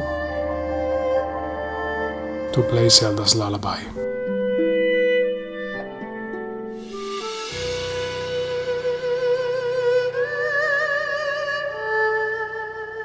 As I say, it's not something that requires dozens of years of musical training, which I have ironically, but it's still very well chosen. It's the best possible choice for that particular moment. I'd actually use that phrase to describe the entire soundtrack of the game, in the cinematics at least. Outside of them, yes, it was good on certain occasions, like the drums when there's a boss bokoblin organizing the battle, how these combat themes end when you kill the boss, or the dark gloom theme as I call it, which gives me the chills, but if you put percussion there you get the nicest bachata. Oh hey, they are very good, but for me the jewel of the crown has been the arrangement of the cinematics. Speaking of cinematics, I've heard the complaints about the ones in Tears of the Kingdom, the ones with the sages telling you how Ganondorf defeated them, criticized for being the same cinematic over and over, and yeah, it's the same shit over and over again. And it's kind of weird that none of the sages even think to mention that the Sage of Time turned into a dragon and took the sword that seals evil. But hey, I wouldn't touch neither the cinematic in which they appear, not the fact that they don't spill the beans early and thus killing that moment for the players that haven't seen all the cinematics nor realized by themselves that Zelda has transformed into a dragon. It's a little bit the particularity of the main quest and the story being independent. I insist that I wouldn't touch anything. This is one of the many instances where the many problems with the new formula of Tears of the Kingdom and Breath of the Wild pale in comparison to the many virtues that formula brings to the table. So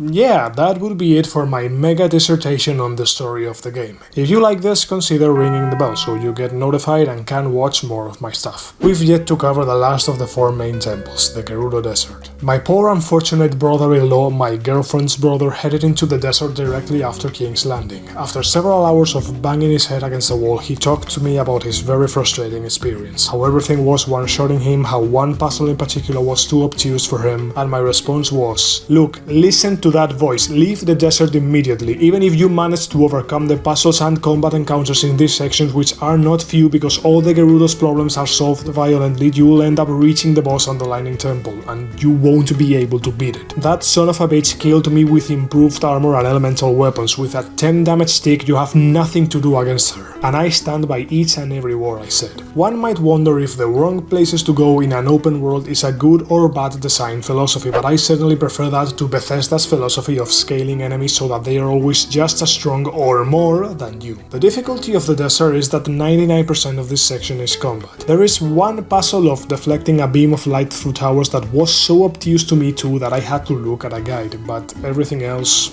holy crap.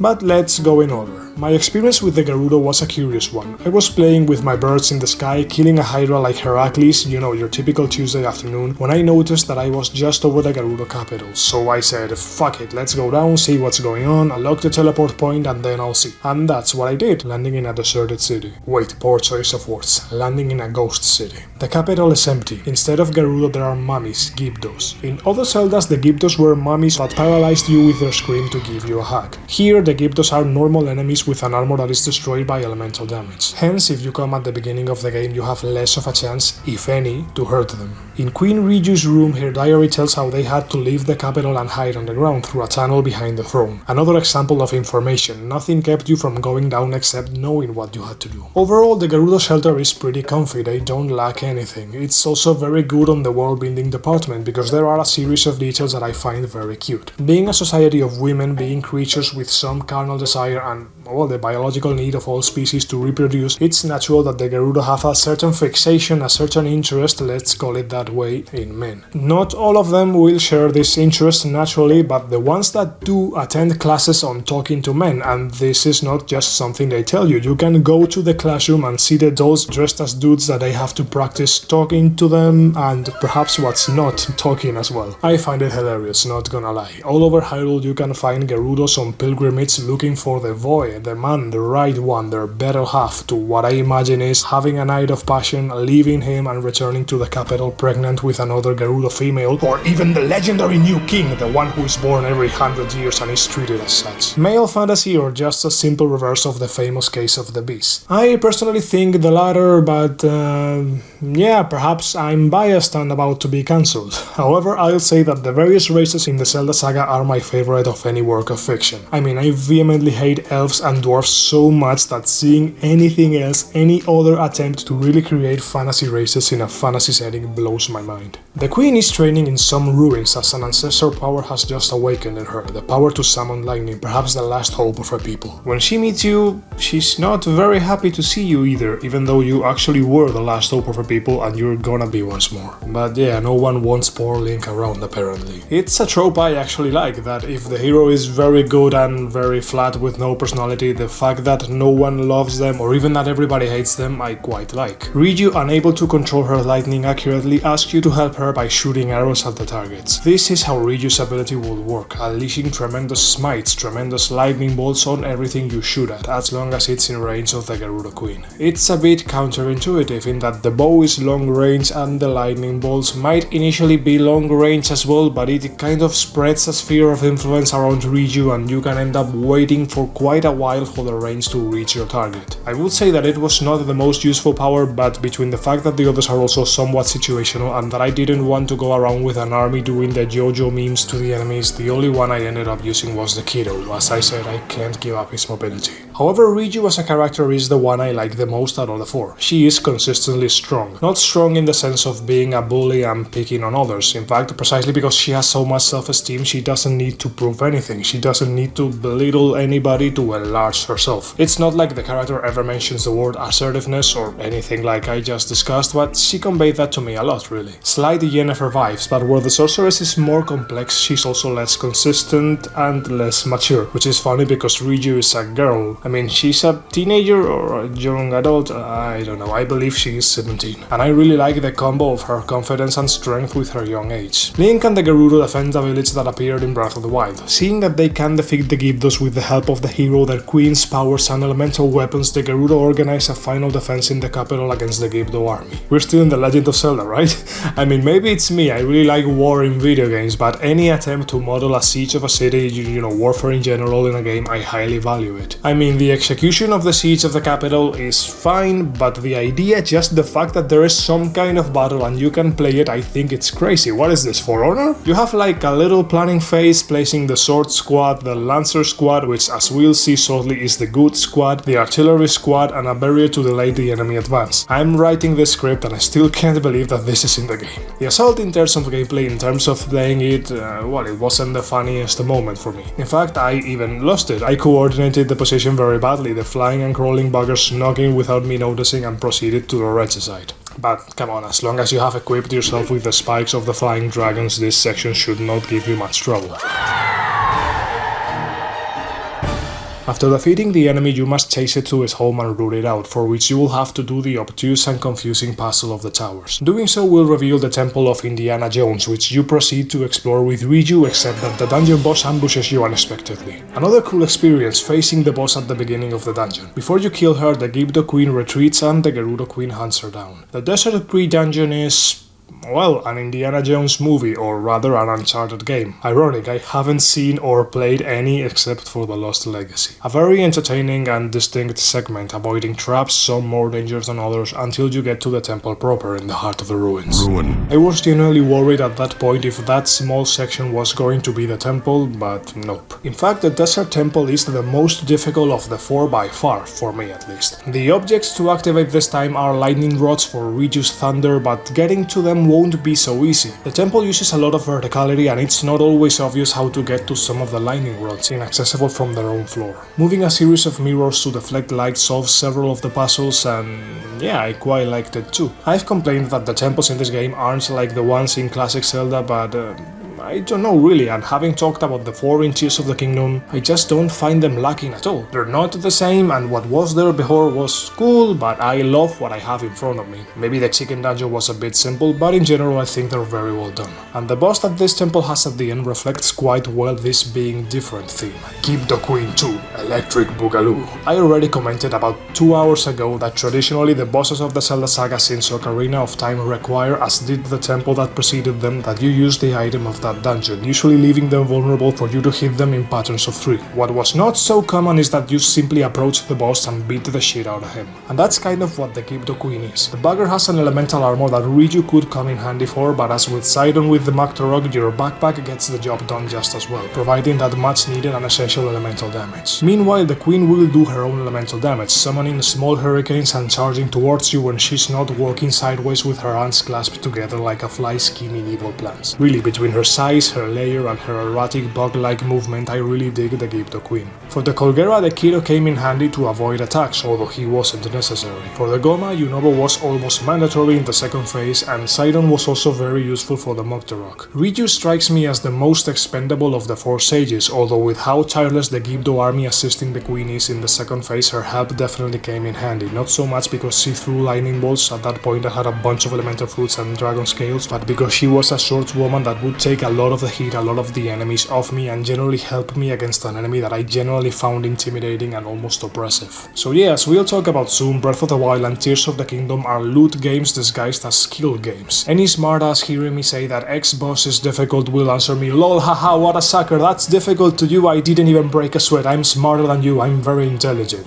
And look, this is part of the problem of the combat of these games. All difficulty will depend on your equipment, and I say all. You can subtract 21 hearts from every hit with a triple boost to the attack and weapons that deal 100 plus points of damage because you know the meta of getting wet with water fruits while wielding Sora weapons with powerful tips like Abyss weapons, or be like my brother-in-law and go armed with sticks, and your experience will be radically different. The boss will go from defenseless to indestructible. And yeah, the usual, you defeat the Queen, you have the same goddamn cinematic of the Garry's 2 sealing Ganondorf, the fate of the Gerudo, the epic cinematic of transferring the power of the stand through the hands, and yeah, another job well done. Last dungeon completed, only that's not true. But first, let's delve into the difficulty, the combat system of Breath of the Wild and Tears of the Kingdom, which is like the Mr. Burns meme, because although miraculously everything works for many players, it is deeply broken and even the slightest breeze could tear it down. Esteemed members of my distinguished audience, welcome to my half-hour plus dissertation on Breath of the Wild's and Tears of the Kingdom's combat. Combat in Breath of the Wild and Tears of the Kingdom is like looking at a homework of a student who has repeated a grade and handed you back the exact same assignment as last year. Breath of the Wild had combat that on the surface was functional, but as soon as you scratched the surface the cracks started to show. The 3 most serious problems of Breath of the Wild's combat have been genetically transmitted to its sequel, to no one's surprise, because if Tears of the Kingdom has slightly changed the map of Hyrule from the first game, what hasn't changed at all is the combat of the previous game. The perfect dodge windows are absolutely broken, having several occasions where, without the need to time travel like Zelda, you dodge an attack 30 years before it happens, 40 kilometers away from the impact area, and the game still gives you this witch time. Look here that the enemy has not yet begun to attack, or here, I have many more examples. While at other times you nail the dodge and either you move out of the path of the attack and it doesn't hit you by some miracle, or you've been hit by one of these multiple attacks made by true psychopaths, which are literally undodgeable by design. Fighting enemies that have these attacks turns such an event into a Russian roulette, or an event to bait the enemy into making the few attacks that can be consistently dodged, or that can be dodged, period.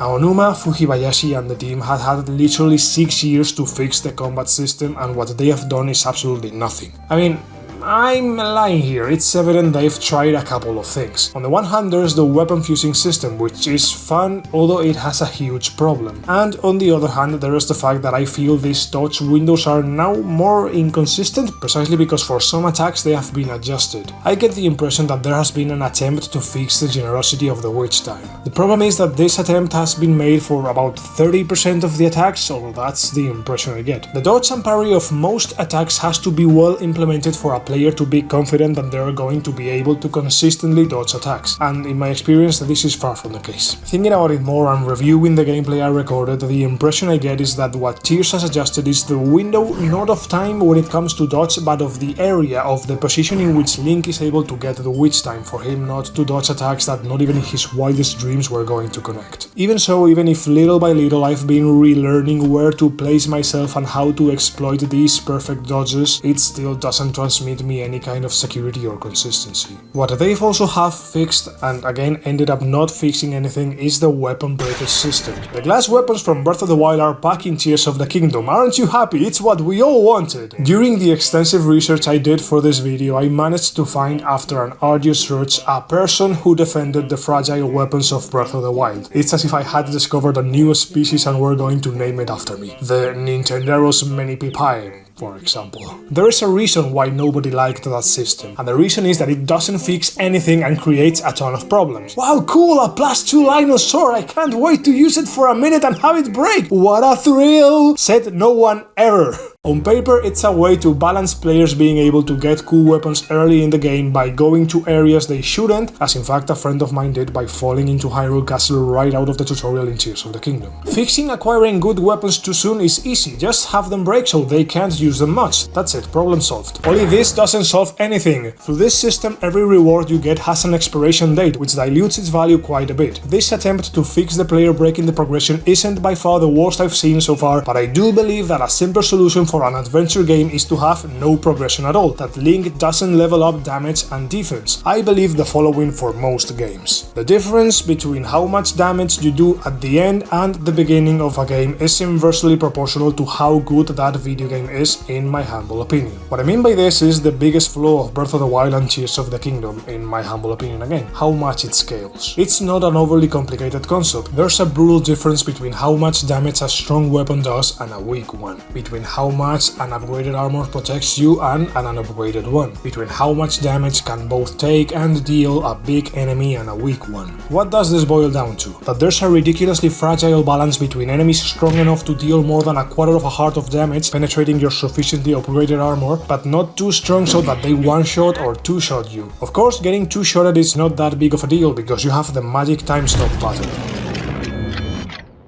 Not that one, this one. Theoretically, anything that is not a one-shot shouldn't be worrying because you have virtually infinite healing at your disposal. However, it is true that receiving several 10 hearts hits can eat a lot of resources. You get it? Eat? But hey, resource, eatage or not, the gist of it all is that it's just not right, and I really try to add, in my opinion, at the end of every sentence in my videos, but this system I consider an objective pile of shit. I mean, if you upgrade your armor enough, enemy attacks can do 10, 20, 50 times less damage. That doesn't make any fucking sense. No game, much less an open world game, can claim to have such a level of control over the player to only put in front of them enemies that do an appropriate amount of damage all the time. And if this amount of damage is not appropriate, we can be talking about enemies doing 0 damage, which translates to a quarter of a heart, or directly one-shotting you, which I think is not unreasonable to say that both are situations that are objectively bad. And I say this in the sense that if I were the lead designer of a video game and I released such a system, I'd be like the Marge Simpson meme. I'd be embarrassed. It's not just that the experience doesn't feel balanced, because spoilers, it's not, that's the problem, but it also comes from the fact that the whole damage system in Zelda Breath of the Wild 1 and 2 works with fucking additions and subtractions. I'll repeat, all damage applied in Breath of the Wild 1 and 2, as far as I know, depends exclusively on additions and subtractions. Additions and subtractions are the most rudimentary mathematical operations of mankind, and we've been working with them for thousands thousands of years, if not tens of thousands. As a species, it didn't take us long to realize that additions and subtractions are very limited operations and that they are useless for dealing with any problem that is not the most basic thing in the world. I don't like flat damage subtractions in video games, or rather I consider them a delicate thing that it's better to not even try. I could develop it further, but it'll be more interesting if I give a couple of examples. In Overwatch, rest in peace, there were a couple of characters that were quite strong, particularly Tracer.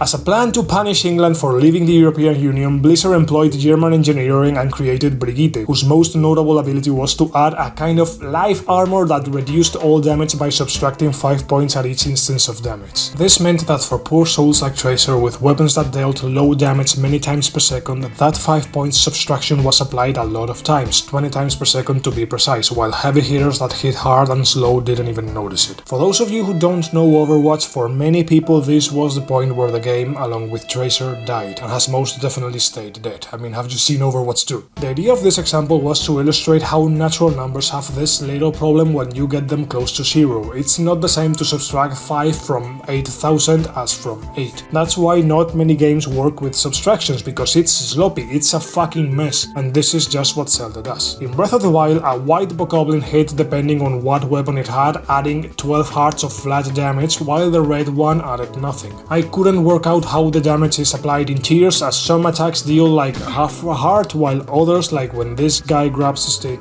deal 800,000 million damage, multiplying his damage by 100 for no reason, and I don't get it. Plus then the issue of elemental damage that I think ignores armor, judging by how this lizard says "Omae wa mo, you're dead son," and instead generates a sphere of electricity that even with 40 defense you can't survive. Nothing personal, kid. One could think that the same base damage that depends on the enemy has taken the form of the horns that the enemy carry, like if the Silver Lionel drops a 55 damage Antler, they should deal that 55 quarter hearts plus whatever weapon they're carrying. But those are not the numbers we are dealing with. Here in this attack they deal 15 hearts plus 40 quarter hearts that my armor is reducing. That is 10 whole hearts if I didn't have my armor, for a total of 25 hearts or 100 quarters. So my estimation, which was around half that, is completely incorrect. So there goes my only theory. Reviewing the footage right now, perhaps it's a matter of adding the damage of both horns dropped by the monster. Like in the case of the Silver Lionel, it's one horn of 55 plus the other horn of 44, which almost adds up to a total of 100? I don't know. But even if I can't figure out how the enemies deal their damage, I'm certain your armor just subtracts from that damage. If both numbers are far enough away, the attack will one-shot you, and if they are close enough, it will do very little damage or even minimal damage. This has a name, and that is shitshow. Remember that almost every time you lose, the game will give you the advice to upgrade your armor with the very good parents! So it seems quite intentional that you upgrade your armor a lot, but by doing so you may unintentionally reach a point where 99% of the enemies can't even scratch your almighty armor. Anyway, this experience is a completely unbalanced one, especially because the game has no way to stop you from upgrading or forcing you to upgrade or to take on enemies appropriate for your equipment, and it's exactly the same with weapons. I am convinced that enemies have defense which works exactly the same as yours, subtracting a fucking number from your weapons, which means that, like other open world games that scale a freaking lot like Witcher 3, depending on your equipment and the enemy, you can theoretically end up in literally unwinnable situations, where you'll be doing minimal damage to the enemy until you deplete their absurdly large life bar or run out of resources. Maybe it's just me that I don't see the genius of Fukibayashi's additions and subtractions, but to me this system is absolute crap. It scales way too much and in a very poorly thought out way. It did so in Breath of the Wild, and Tears of the Kingdom has done absolutely nothing to fix this. Where it did try to fix things is in the durability of the weapons, but not much. Putting horns on weapons is an innovative and very fun idea to me, and in execution it has one very good thing and one very bad thing. The very good thing is that now if you defeat a powerful enemy, with certain exceptions, you don't have to take their weapon and carry it in your saddlebag destined to break after half a minute of use. Instead, you'll take their horn with you and you can choose whether to store it or attach it to the weapon of your choice whenever you want. Where I come from, we call call this a band-aid over a stab wound, but it is true that, at least in my case, it relieves the anxiety of carrying in your teeny tiny saddlebag a number of weapons too good for the shitty enemies that populate the world, and that you have no choice but to break your valuable weapons on enemies that will not give you anything useful or run away from them. You have a lot more control over weapon breakage now, being able to choose how much you want to invest in each fight with a more or less valuable horn, and I think that will reduce frustration for many people. Couple this with the fact that in Breath, a white moblin, for example, wouldn't necessarily always carry decent weapons. If I recall correctly, they could spawn wielding sticks, turning this encounter into one destined to generate losses for you. You're going to spend your good weapons to get a stick? As the good weapons are now attached to the heads of the enemies, you are always sure to receive a weapon fitting the threat posed by said enemy. This really solves perfectly that particular problem that Breath of the Wild had, and along with the fact that you don't have to spend the horns immediately, well, all the fights are pure profit, and that's wonderful. Nothing screams bad game design to me more than a combat-heavy video game in which, by accident, the best way to progress is to avoid combat. The vegan run, ladies and gentlemen. But, and with the combat of this game there's always a but, the horns add a flat number to the damage of the hilt. Why is this a problem? Well, because there is one type of weapon among the three that these games have that is much worse than the other two, and then there is one that is much better. The worst is the greatsword and the best is the spear, in case that wasn't obvious, which it should be. Why should it be obvious that the spear is so much better than the greatsword? Because in the time the greatsword has hit twice for 30 damage, the spear has hit 5 times for 25. It's Tracer's example but inverted, of adding a flat number to a higher damage rate. Fujibayashi, Aonuma and the team realized this very early on. In Breath of the Wild, what I think is the best spear in the game did 30 damage, which is a far cry from what the best spears in Tears of the Kingdom do, while a sword from that same set, presumably of the same power, did 58. We are talking about double the damage. The short sword had to do twice as much damage to match the pure power of the spears. Look what they need to mimic a fraction of our power. And if we compare the damage of the great sword to that of the spear, the ratio is exactly triple. Wow, the team knows how to multiply! What I'm getting at is Breath of the Wild, with a somewhat nerfed spear whose charge attack hit much less times, considered the spear to be 3 times stronger than the greatsword and twice as powerful as the sword, and balanced the weapon around this notion.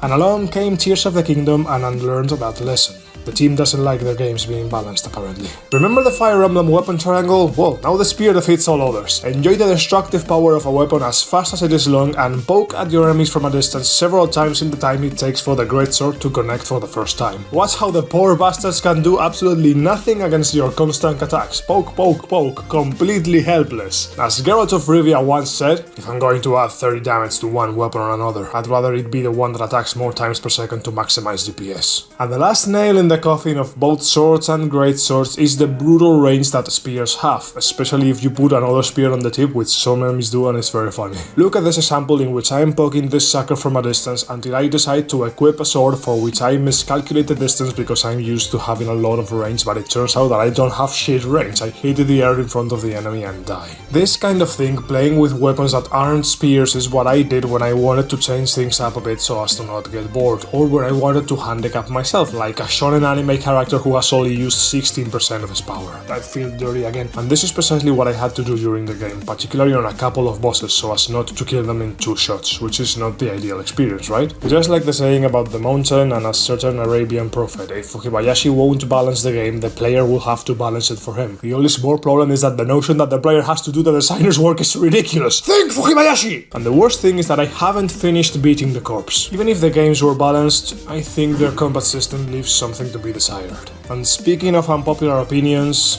the enemies. There are very few of them. Breath of the Wild, excluding the Ganon beast from the main quest, had 7 enemies. Bokoblins, Moblins, Lizalfos, the 2 types of Giga Soldiers, the Spider Guardians, the Flying Guardians, and, well, I guess the Bats, the Kisses and the Chuchus could be considered enemies, adding up to a total of 10 if you're very generous. And then there were 4 mini-bosses, the Hinoxes, the Taloses, the Lynels, and the Moldugas, one of them much rarer than the others. And Nintendo might respond, those are enough enemies, and I disagree. I played Breath of the Wild for 125 hours. 11 enemies for 125 hours, or 14 enemies, but then some of them are hit the flying bagger once, and when 3 of them are actually the ones you'll be fighting over and over. Yeah, not the most intense gameplay in the world, really. Elden Ring was criticized a lot for having a scarce variety of enemies, especially in relation to how big the world is. If you make the same comparison to any of the Switch Zeldas, you'd tear them apart. Tear ourselves apart! That said, the enemies that Breath of the Wild did have all were decent enough enemies to me, really. Parrying Lizard's gobs of speed is as satisfying as it is pointless, and it is very pointless. And the enemies Tears of the Kingdom has introduced are all cool, though some more than others. In no particular order, we start with the boss Bokoblin. This bastard blows the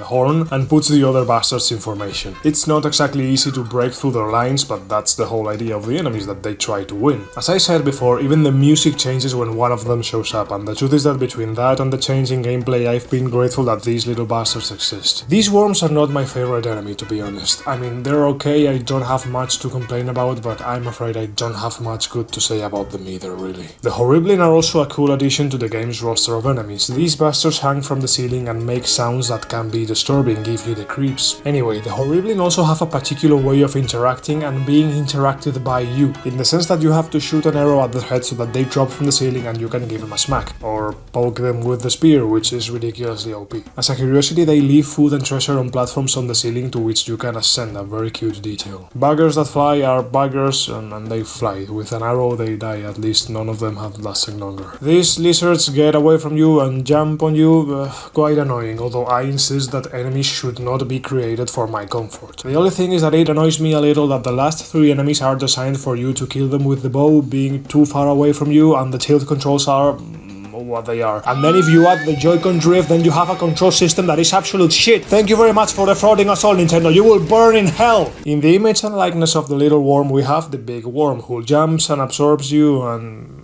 yeah, that's about it. Still a cool addition to the game. Every new enemy is a much needed addition. The hands! What a curious enemy. Among other things, a proof of how cool can be an enemy that you don't face 8,000 times throughout the game. The cool thing about the hands is that it presents a very different battle from the others. If you don't do a crazy ton of damage, it will take you a while to kill them all, and meanwhile they will grab you and strangle you, taking your maximum life until they drag you out. More or less by eye, many players will know how to estimate if they have enough maximum health to face this bugger, and if you don't, these encounters become desperate races for your life, with the bugger perfectly designed to run as fast as you sprint. You better have something to climb or ascend, because if you don't, you're screwed. The feeling you get running away from these motherfuckers is something special, and you can tell this is deliberate, because if you resist long enough, the bugger ends up, well, disappearing. Because if you manage to kill it outright, what happens is quite different. A specter of Ganondorf, armed with sword, club or spear, will attack you, and look, I don't care that the combat is not that remarkable either. The experience of all is what I treasure, along with the fact that it is an experience that is not repeated 800 times like the rest of the enemies in the game. For real, between the previous Zelda and this one, the Hinoxes have gone from being a cool encounter to a tiresome procedure. It happened to the Gleeoks as well. The first time I saw one, I thought it would be the Gleeok. What I mean is that I thought that there will be only one of this kind, not that I recognize it from the first Legend of Zelda, which I would have if I had played it. I ought to play the original Zelda one day. The Gleeok's animations are incredible. The experience of facing it can only be defined as a spectacle. But the bugger appears again and again until it stops being a unique experience and becomes just another enemy. And the thing is, as just another enemy, I don't really like it. I mean, you're forced to shoot it in the heads with the bow, and I'm not sure that the game obeys the damage you do. The impression I have is that you do a fixed damage no matter what you shoot, because arrows of 90 damage did the same as ones of 50. They don't have any cool interaction that I've seen with elemental arrows, nor with the bombs, nor do the heads attack each other when treacherous flower red.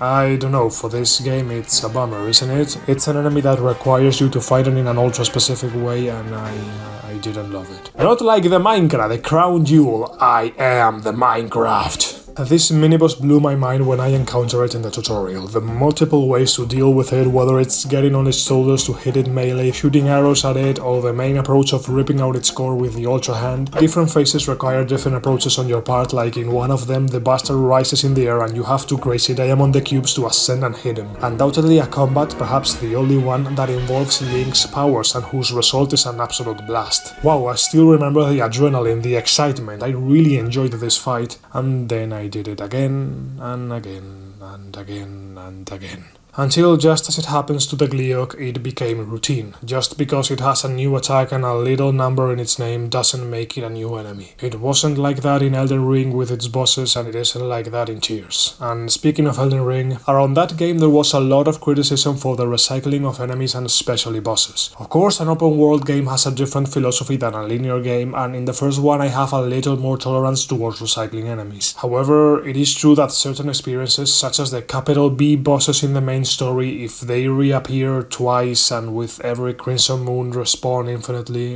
in short, it certainly decreases this component of uniqueness, that they are much less special encounters than if they only appeared once. And in Elden Ring's case, some of the usual suspects were the silent demons that fool no one, and the fucking dragons. How unique and memorable was the first fight against the first dragon, eh? Riding around dodging their puffs of fire.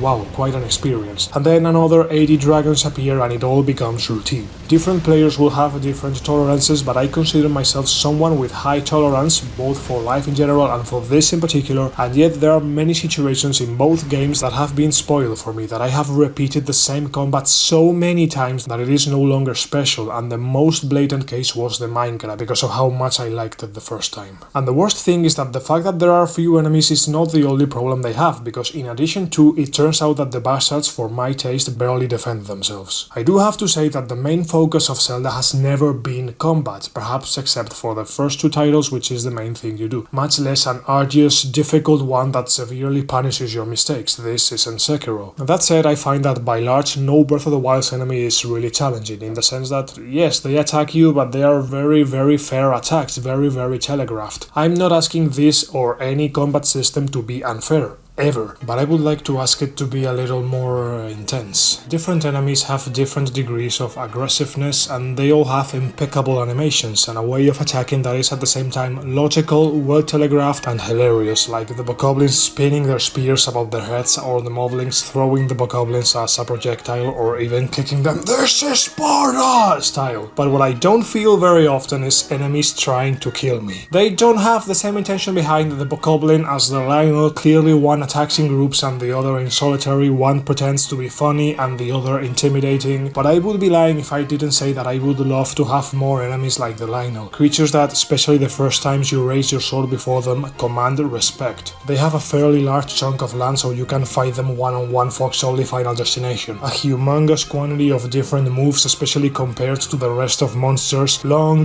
medium and short range moves, even one that they do if you are behind, and that is the most inconsistent when it comes to dodge it. Pro gamers among my audience won't consider it enough, but even they will admit that the Lionel is trying to kill you. Therefore, the encounters with him are the most intense in the game. Tooth and nail, both opponents try to rise to victory to gain the upper hand. This confrontation really pushes Breath of the Wild's combat to the limit, and it is here that the cracks start to show, and I'm not referring to the non-existent balancing, the result of abusive scaling. Breath of the Wild and Tears of the Kingdom therefore have many cracks to show. I'm referring to the fact that all the Lionel's attacks minus the fireball and area attacks that the most powerful versions do ask for the same exact response from the player. Even when dodging works, this combat is super abusable if you know how to dodge. And well, if you don't know, it's straight up impossible to defeat the White and Silver Lionel. Apparently there are different versions, what the fuck. Unless perchance you are a parry god, but then the jump is much easier to execute than the parry, so what the fuck. The dodge and witch time mechanic is so abusive, you erase the poor bastards. Compare it to Wind Waker, where a perfect reaction got you one attack, not 8. Really, playing like this, I get the impression that I'm playing the game wrong, that I'm taking advantage of a bug to trivialize an encounter that should be extremely difficult, and yet the other wolf in me, also gay, tells me that this is literally how the combat system plays, and I find it very underwhelming, very disappointing. This is it?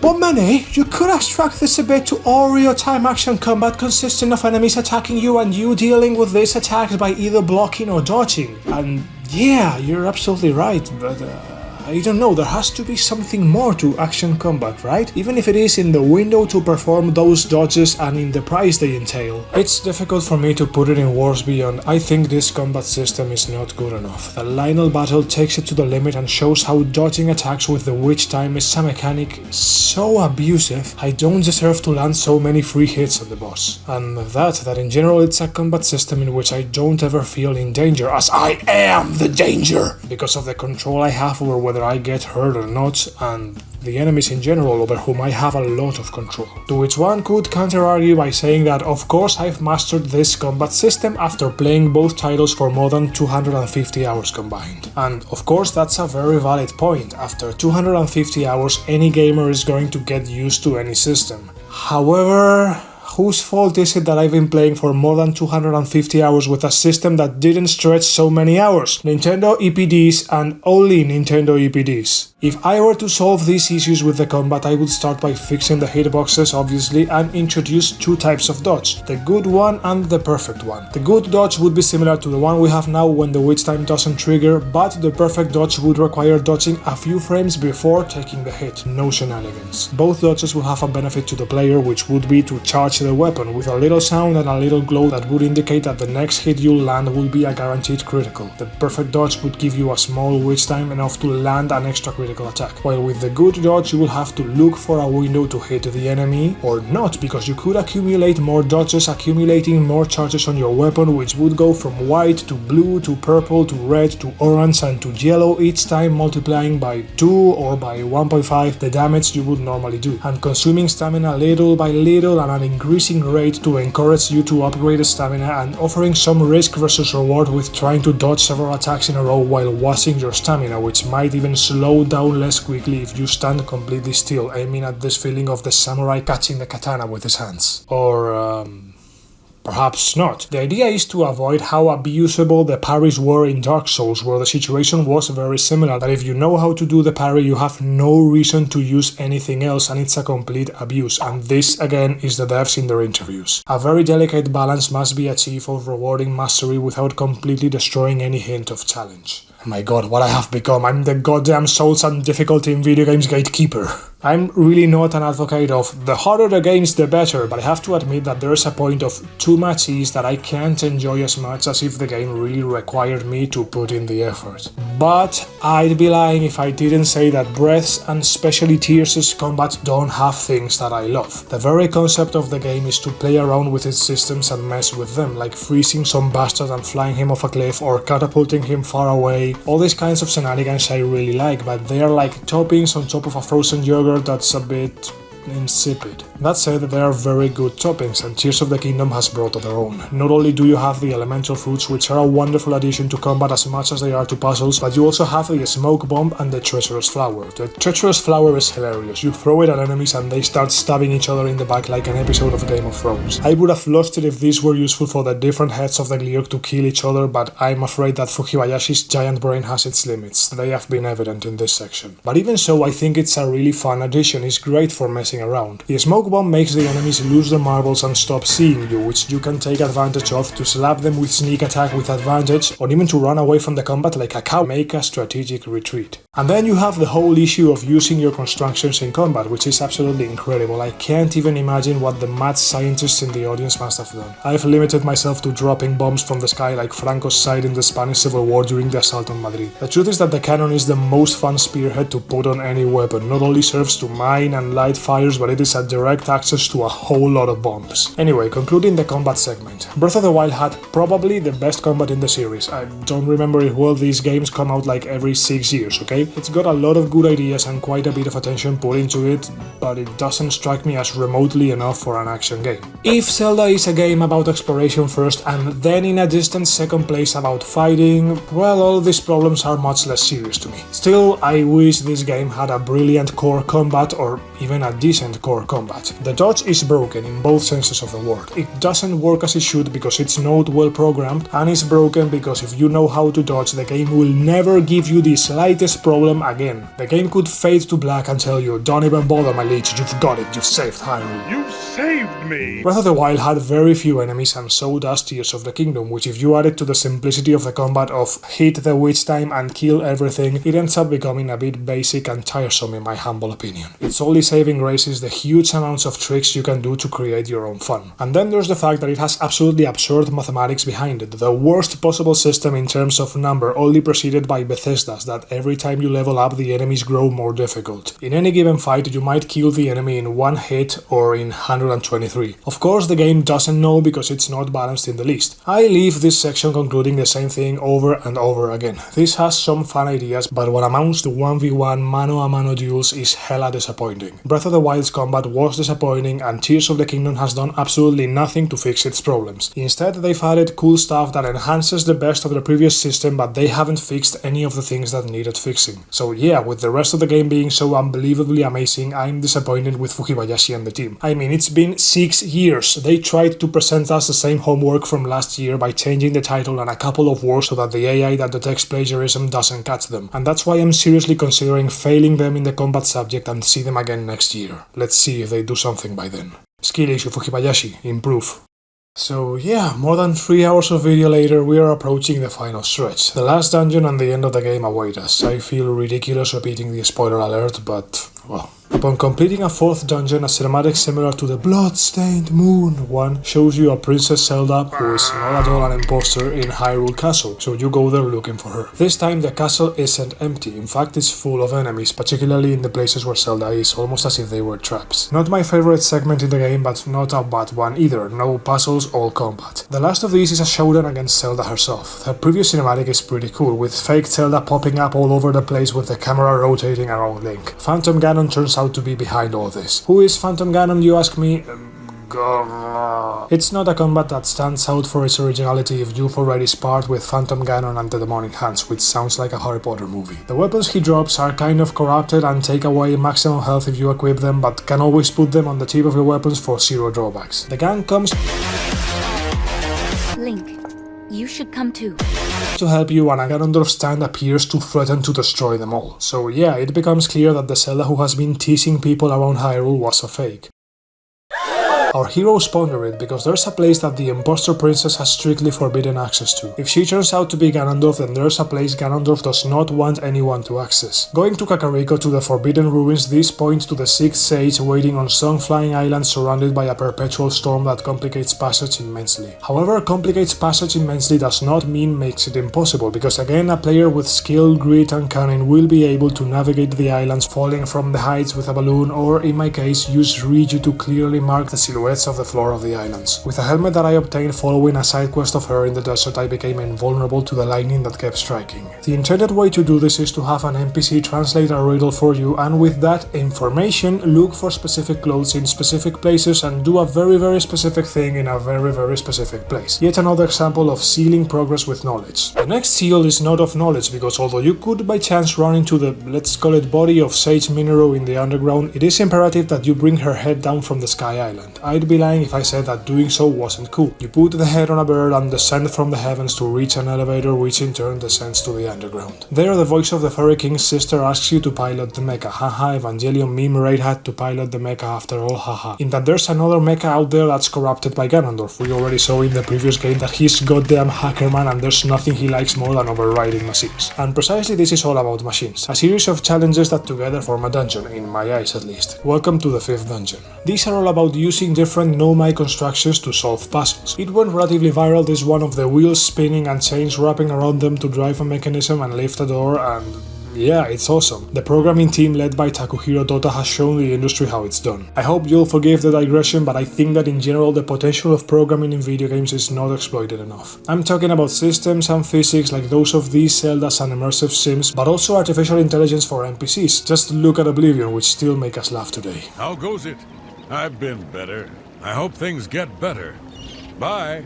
Goodbye. Go programmers. Let's hope that these Zeldas really set a trend in this regard and we see more games of this style, because if it's up to Arcane, which seems to be tired of making them... So yeah, after the programming boast comes the design roast, in that once you assemble a robot you have to walk through about a quarter of Hyrule's real estate on foot. I guess it's a Shanks Pony situation, except that this one has cannons on its arms and rockets on its back. I would love to say that Mineru's mecha is an incredible innovation, another showcase of constructions and so on, but I can't. I mean, I love the idea, but the execution... I don't know, even if the idea blows my mind. I guess after more than 120 hours of gameplay, I wasn't in a mental space to accept new mechanics and twists like this. Like, I already had every tool I needed and this robot didn't bring anything new to the table for me. It was a matter of how much I wanted to do the exact same thing but worse, but being a giant funny robot. I'm glad the giant funny robot exists, not so much the unbearable section of 100 hours walking through the underground on it.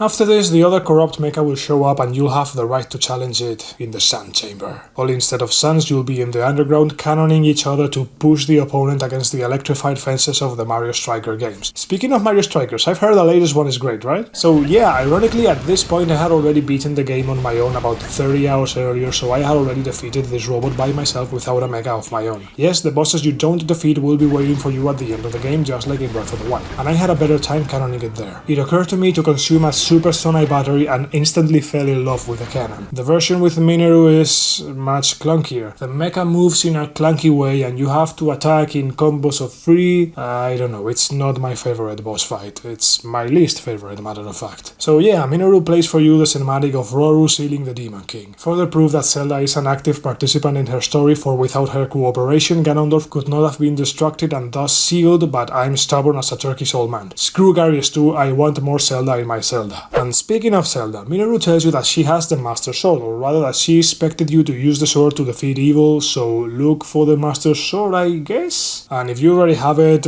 well, congratulations, champ, I guess. Go defeat Ganon, figure it out. Now you oughta talk to Pura to tell you the Master Sword thing, but again, if you already have it, then go beat the game, I guess? The only thing left to do is to locate Ganondorf, and I'm sorry, I'm really sorry, but I can't simulate a situation where my Link doesn't know where Ganondorf is. I don't know if it is because Koga told him or because by the time I'd gotten to this conversation I'd already gone in there twice. But hey, now we're talking about the ending.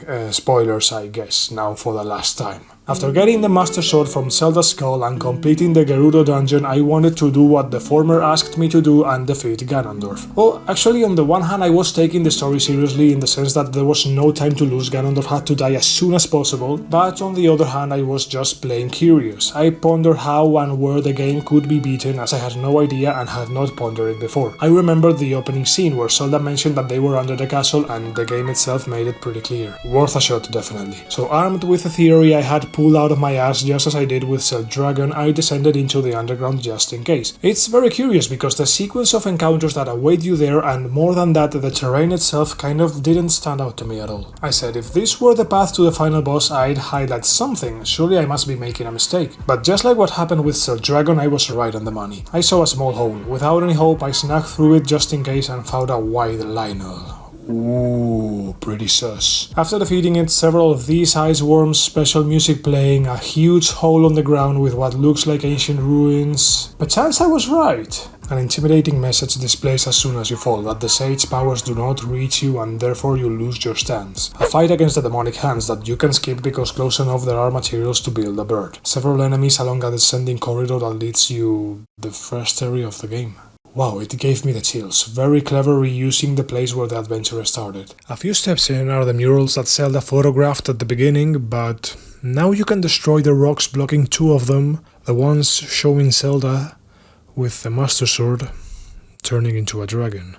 They were always there, just as Ganondorf at the beginning knew Zelda and Link. Ignoring the classic time travel paradoxes, I found this detail to be wonderful storytelling, and one that the game doesn't force you to experience, you can just ignore it. Just as you probably ignore that the main menu contained the very same murals, which include the biggest spoiler in the game. The balls on EPD, I love it. They did have the courtesy though to not show this to any player who didn't know said spoiler. Descending further and further and further, you eventually reach what seems like the center of the earth, the Heart of Darkness, where a series of encounters await you that the game calls War in the Depths of Hyrule, and I really wasn't expecting this. Usually video games feature a final boss at the end of the game. Good video games even give you a second phase so that the encounter doesn't feel too short. The tradition of the final boss deserves an apotheosic encounter, which in the best cases tests some of the game's mechanics or gives them a twist. Failing that, a good final boss should be memorable. The point is that if you count all the war showdowns as the final boss itself, the aforementioned encounter can have up to 14 phases that you could even count as 20,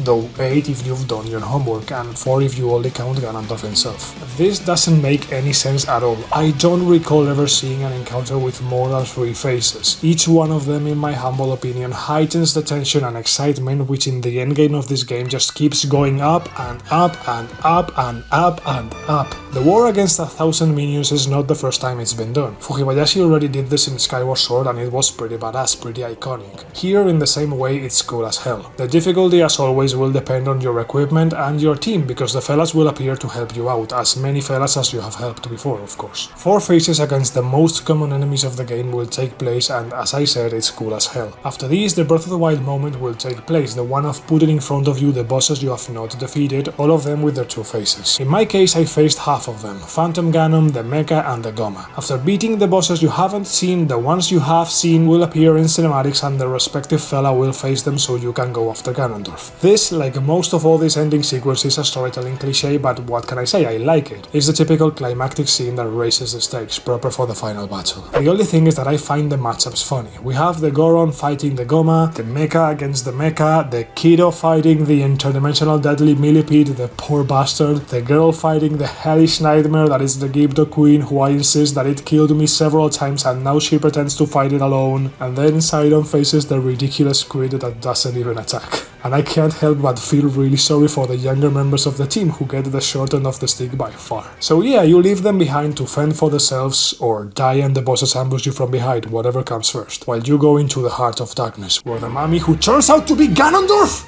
awaits. I'll be honest, not all of Ganondorf's lines I like, but the one he says to Link later in another phase, that "I will be taking much more than your arm this time," was quite cool, referencing the beginning of the game. The first phase of the fight against Ganondorf begins with a shot that is absolutely spectacular, imitating this one from Breath of the Wild, and that perfectly conveys the epicness of the moment. I've already mentioned that in general I found the direction of the cinematics incredible, and from now on each shot of the following cinematics is a goddamn wallpaper. I was tempted to put many of them as video thumbnails, but I preferred not to spoil the game as much as possible. After defeating Ganondorf's surprise, he has a second phase. He enters Demon King mode, awakening 100% of his powers. I feel dirty again. Recovering his life bar and increasing it until the end of the screen. I was already open-mouthed, but upon seeing this I started screaming. I already mentioned that these kinds of memorable moments are one of the greatest pleasures in video games for me. It's followed by a phase of fighting a dozen Ganondorfs along with your fellas who come back to help you again. If you go with only a few fellas, this phase is the hardest of them all, because these heavy hitters don't stop hitting you and they have quite a bit of life. I'd also say that this is the most difficult phase by default, because the only bad thing about the previous and the next phase is that they are ridiculously easy, again contingent on you knowing how to dodge. It's truly a shame, because this encounter being easy ruins a good part of the game's story, which took place precisely because Ganondorf one-shot a 20 hearts Link armed with the Master Sword. And here you can take a generic spear, equip one of the Lionel horns you got on the way and delete Ganondorf. If the whole game has been about preparing for this unwinnable battle, if the sages of the past could do nothing but distract and seal him, shouldn't the final battle be difficult?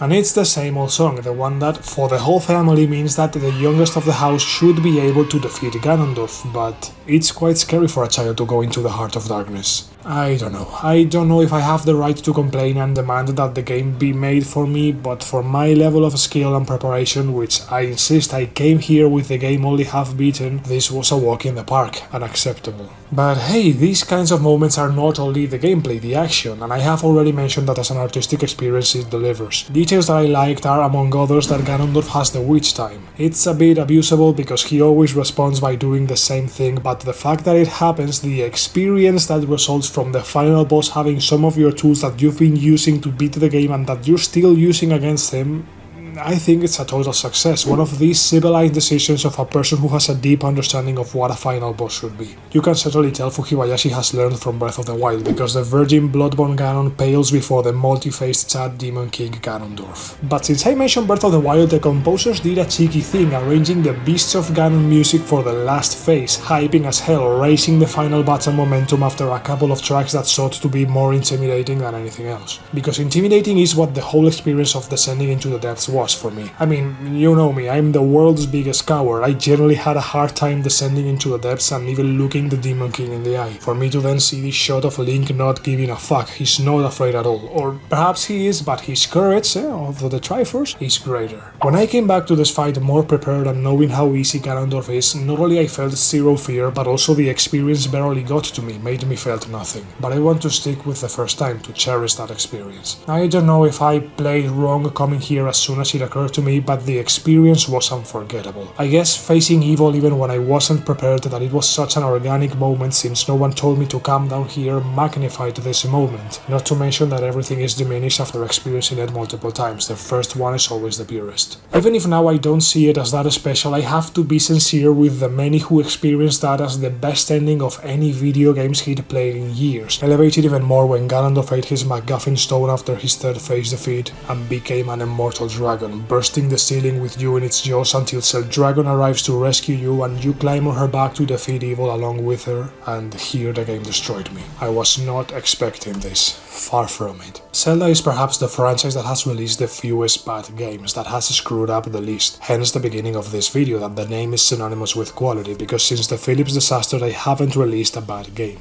That being said, and this is going to be the most controversial line on the video, the Zelda saga, in my humble opinion, has never been this good, this incredible, this memorable. For me, they've always been very good games, they never disappoint, but they didn't reach such heights as this, not even close. Few sagas I reckon have such a strong ending, so explosive, so intense. Certainly Zelda doesn't do this. Zelda does not foreshadow elements of its story to incorporate them into gameplay, nor in the form of plot twist. Zelda doesn't have any apotheosis battle in the skies between the aforementioned Zelda and Ganondorf both turned into immortal dragons. And it's true that gameplay-wise this sequence is easily the worst thing in the game. It's very long, quite clunky, and Ganondorf doesn't attack you. Why don't you aim your attacks at me? Didn't you learn anything from your Breath of the Wild board shape? But what can I say? Again, that's the kind of gamer I am. I value artistic experiences so much that I'm more than willing to forgive crappy gameplay if I'm offered something memorable, something that makes me feel things, something unexpected, surprising and unforgettable. And that's what it achieves, not only this sequence but every moment since the arrival to the Heart of Darkness. To me, although the gameplay has its ups and downs, it's a sequence of certified gamer moments, of great ideas that connect and tie up the whole game experience in ways that I insist I did not expect from this saga. It is true that perhaps Ganondorf's movesets could have been more complex and demanding, although with such a simple combat system that the Breath of the Wild duology has, you take what you can get. And at the end of the day, although there are things that I think could have been improved, the overall experience is amazing. I honestly didn't know that not just Zelda, but that any video game could finish so high. With each phase the game goes up and up and up and up and up and up and up and up.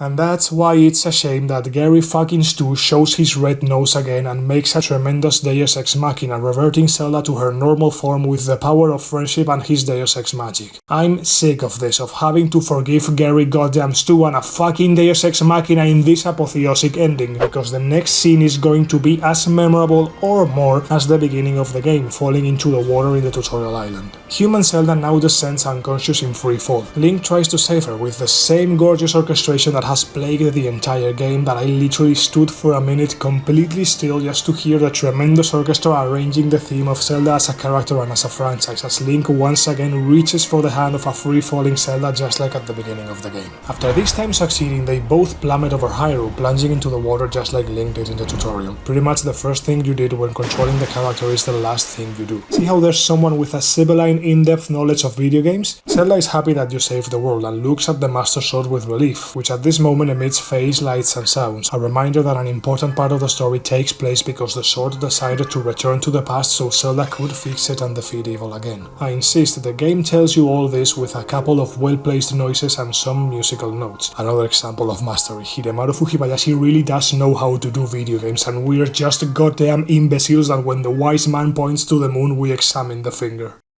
And what better way to close this chapter of The Legend of Zelda than with the titular Zelda smiling. And then the icing on an 80s story cake with 7 cherries. The first mission of the game, find Zelda, complete. masterpiece. I just don't know what else to say. I hope the game speaks for itself because I don't know if I'm finding the words to convey it. Oh, and then there's a post-credit scene that is pretty cool and ties up some stuff, but I like the ending of Zelda smiling and the Find Zelda mission. That shit just hits different.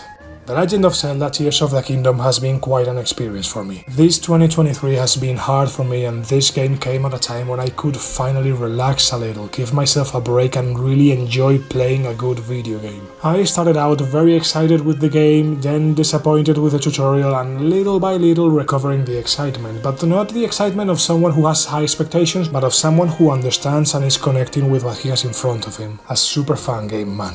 Looking back, that's my take of Tears of the Kingdom, and there's someone or someones behind the game who really understand video games, and they've gone in very innovative and very crazy directions, knowing what they were doing, knowing that the freaking constructions would lead to a much more fun game. It's like they're very crazy elements, but they fit perfectly. The gameplay experience is great. It has its ups and downs, and I have discussed them at length in this video, but at the end of the day, it's the good that sticks out the most. Tears of the Kingdom has given me many hours of very high quality and many unforgettable experiences, and that's why not only I forgive all the bad things, but I'm actively grateful to Fukibayashi and the team for giving me this present. What a great video game you've made. Thank you! And that would be it, my dear fellas. I promised myself that I wouldn't ever make a video this long, and I broke that promise. Twice. Next in line is Witcher 2's video, but Witcher 3's script is already written and is around this one in length. 8 months projects really aren't sustainable for me. Even though I love this video and poured all my passion into making it, it's just too much. I hope the longer duration means YouTube will recommend it. Would be a nice change of pace, to be honest. I'd also love to return to Fallout sooner rather than later, as the script for Fallout 2 is looking particularly spicy. Take care. See ya.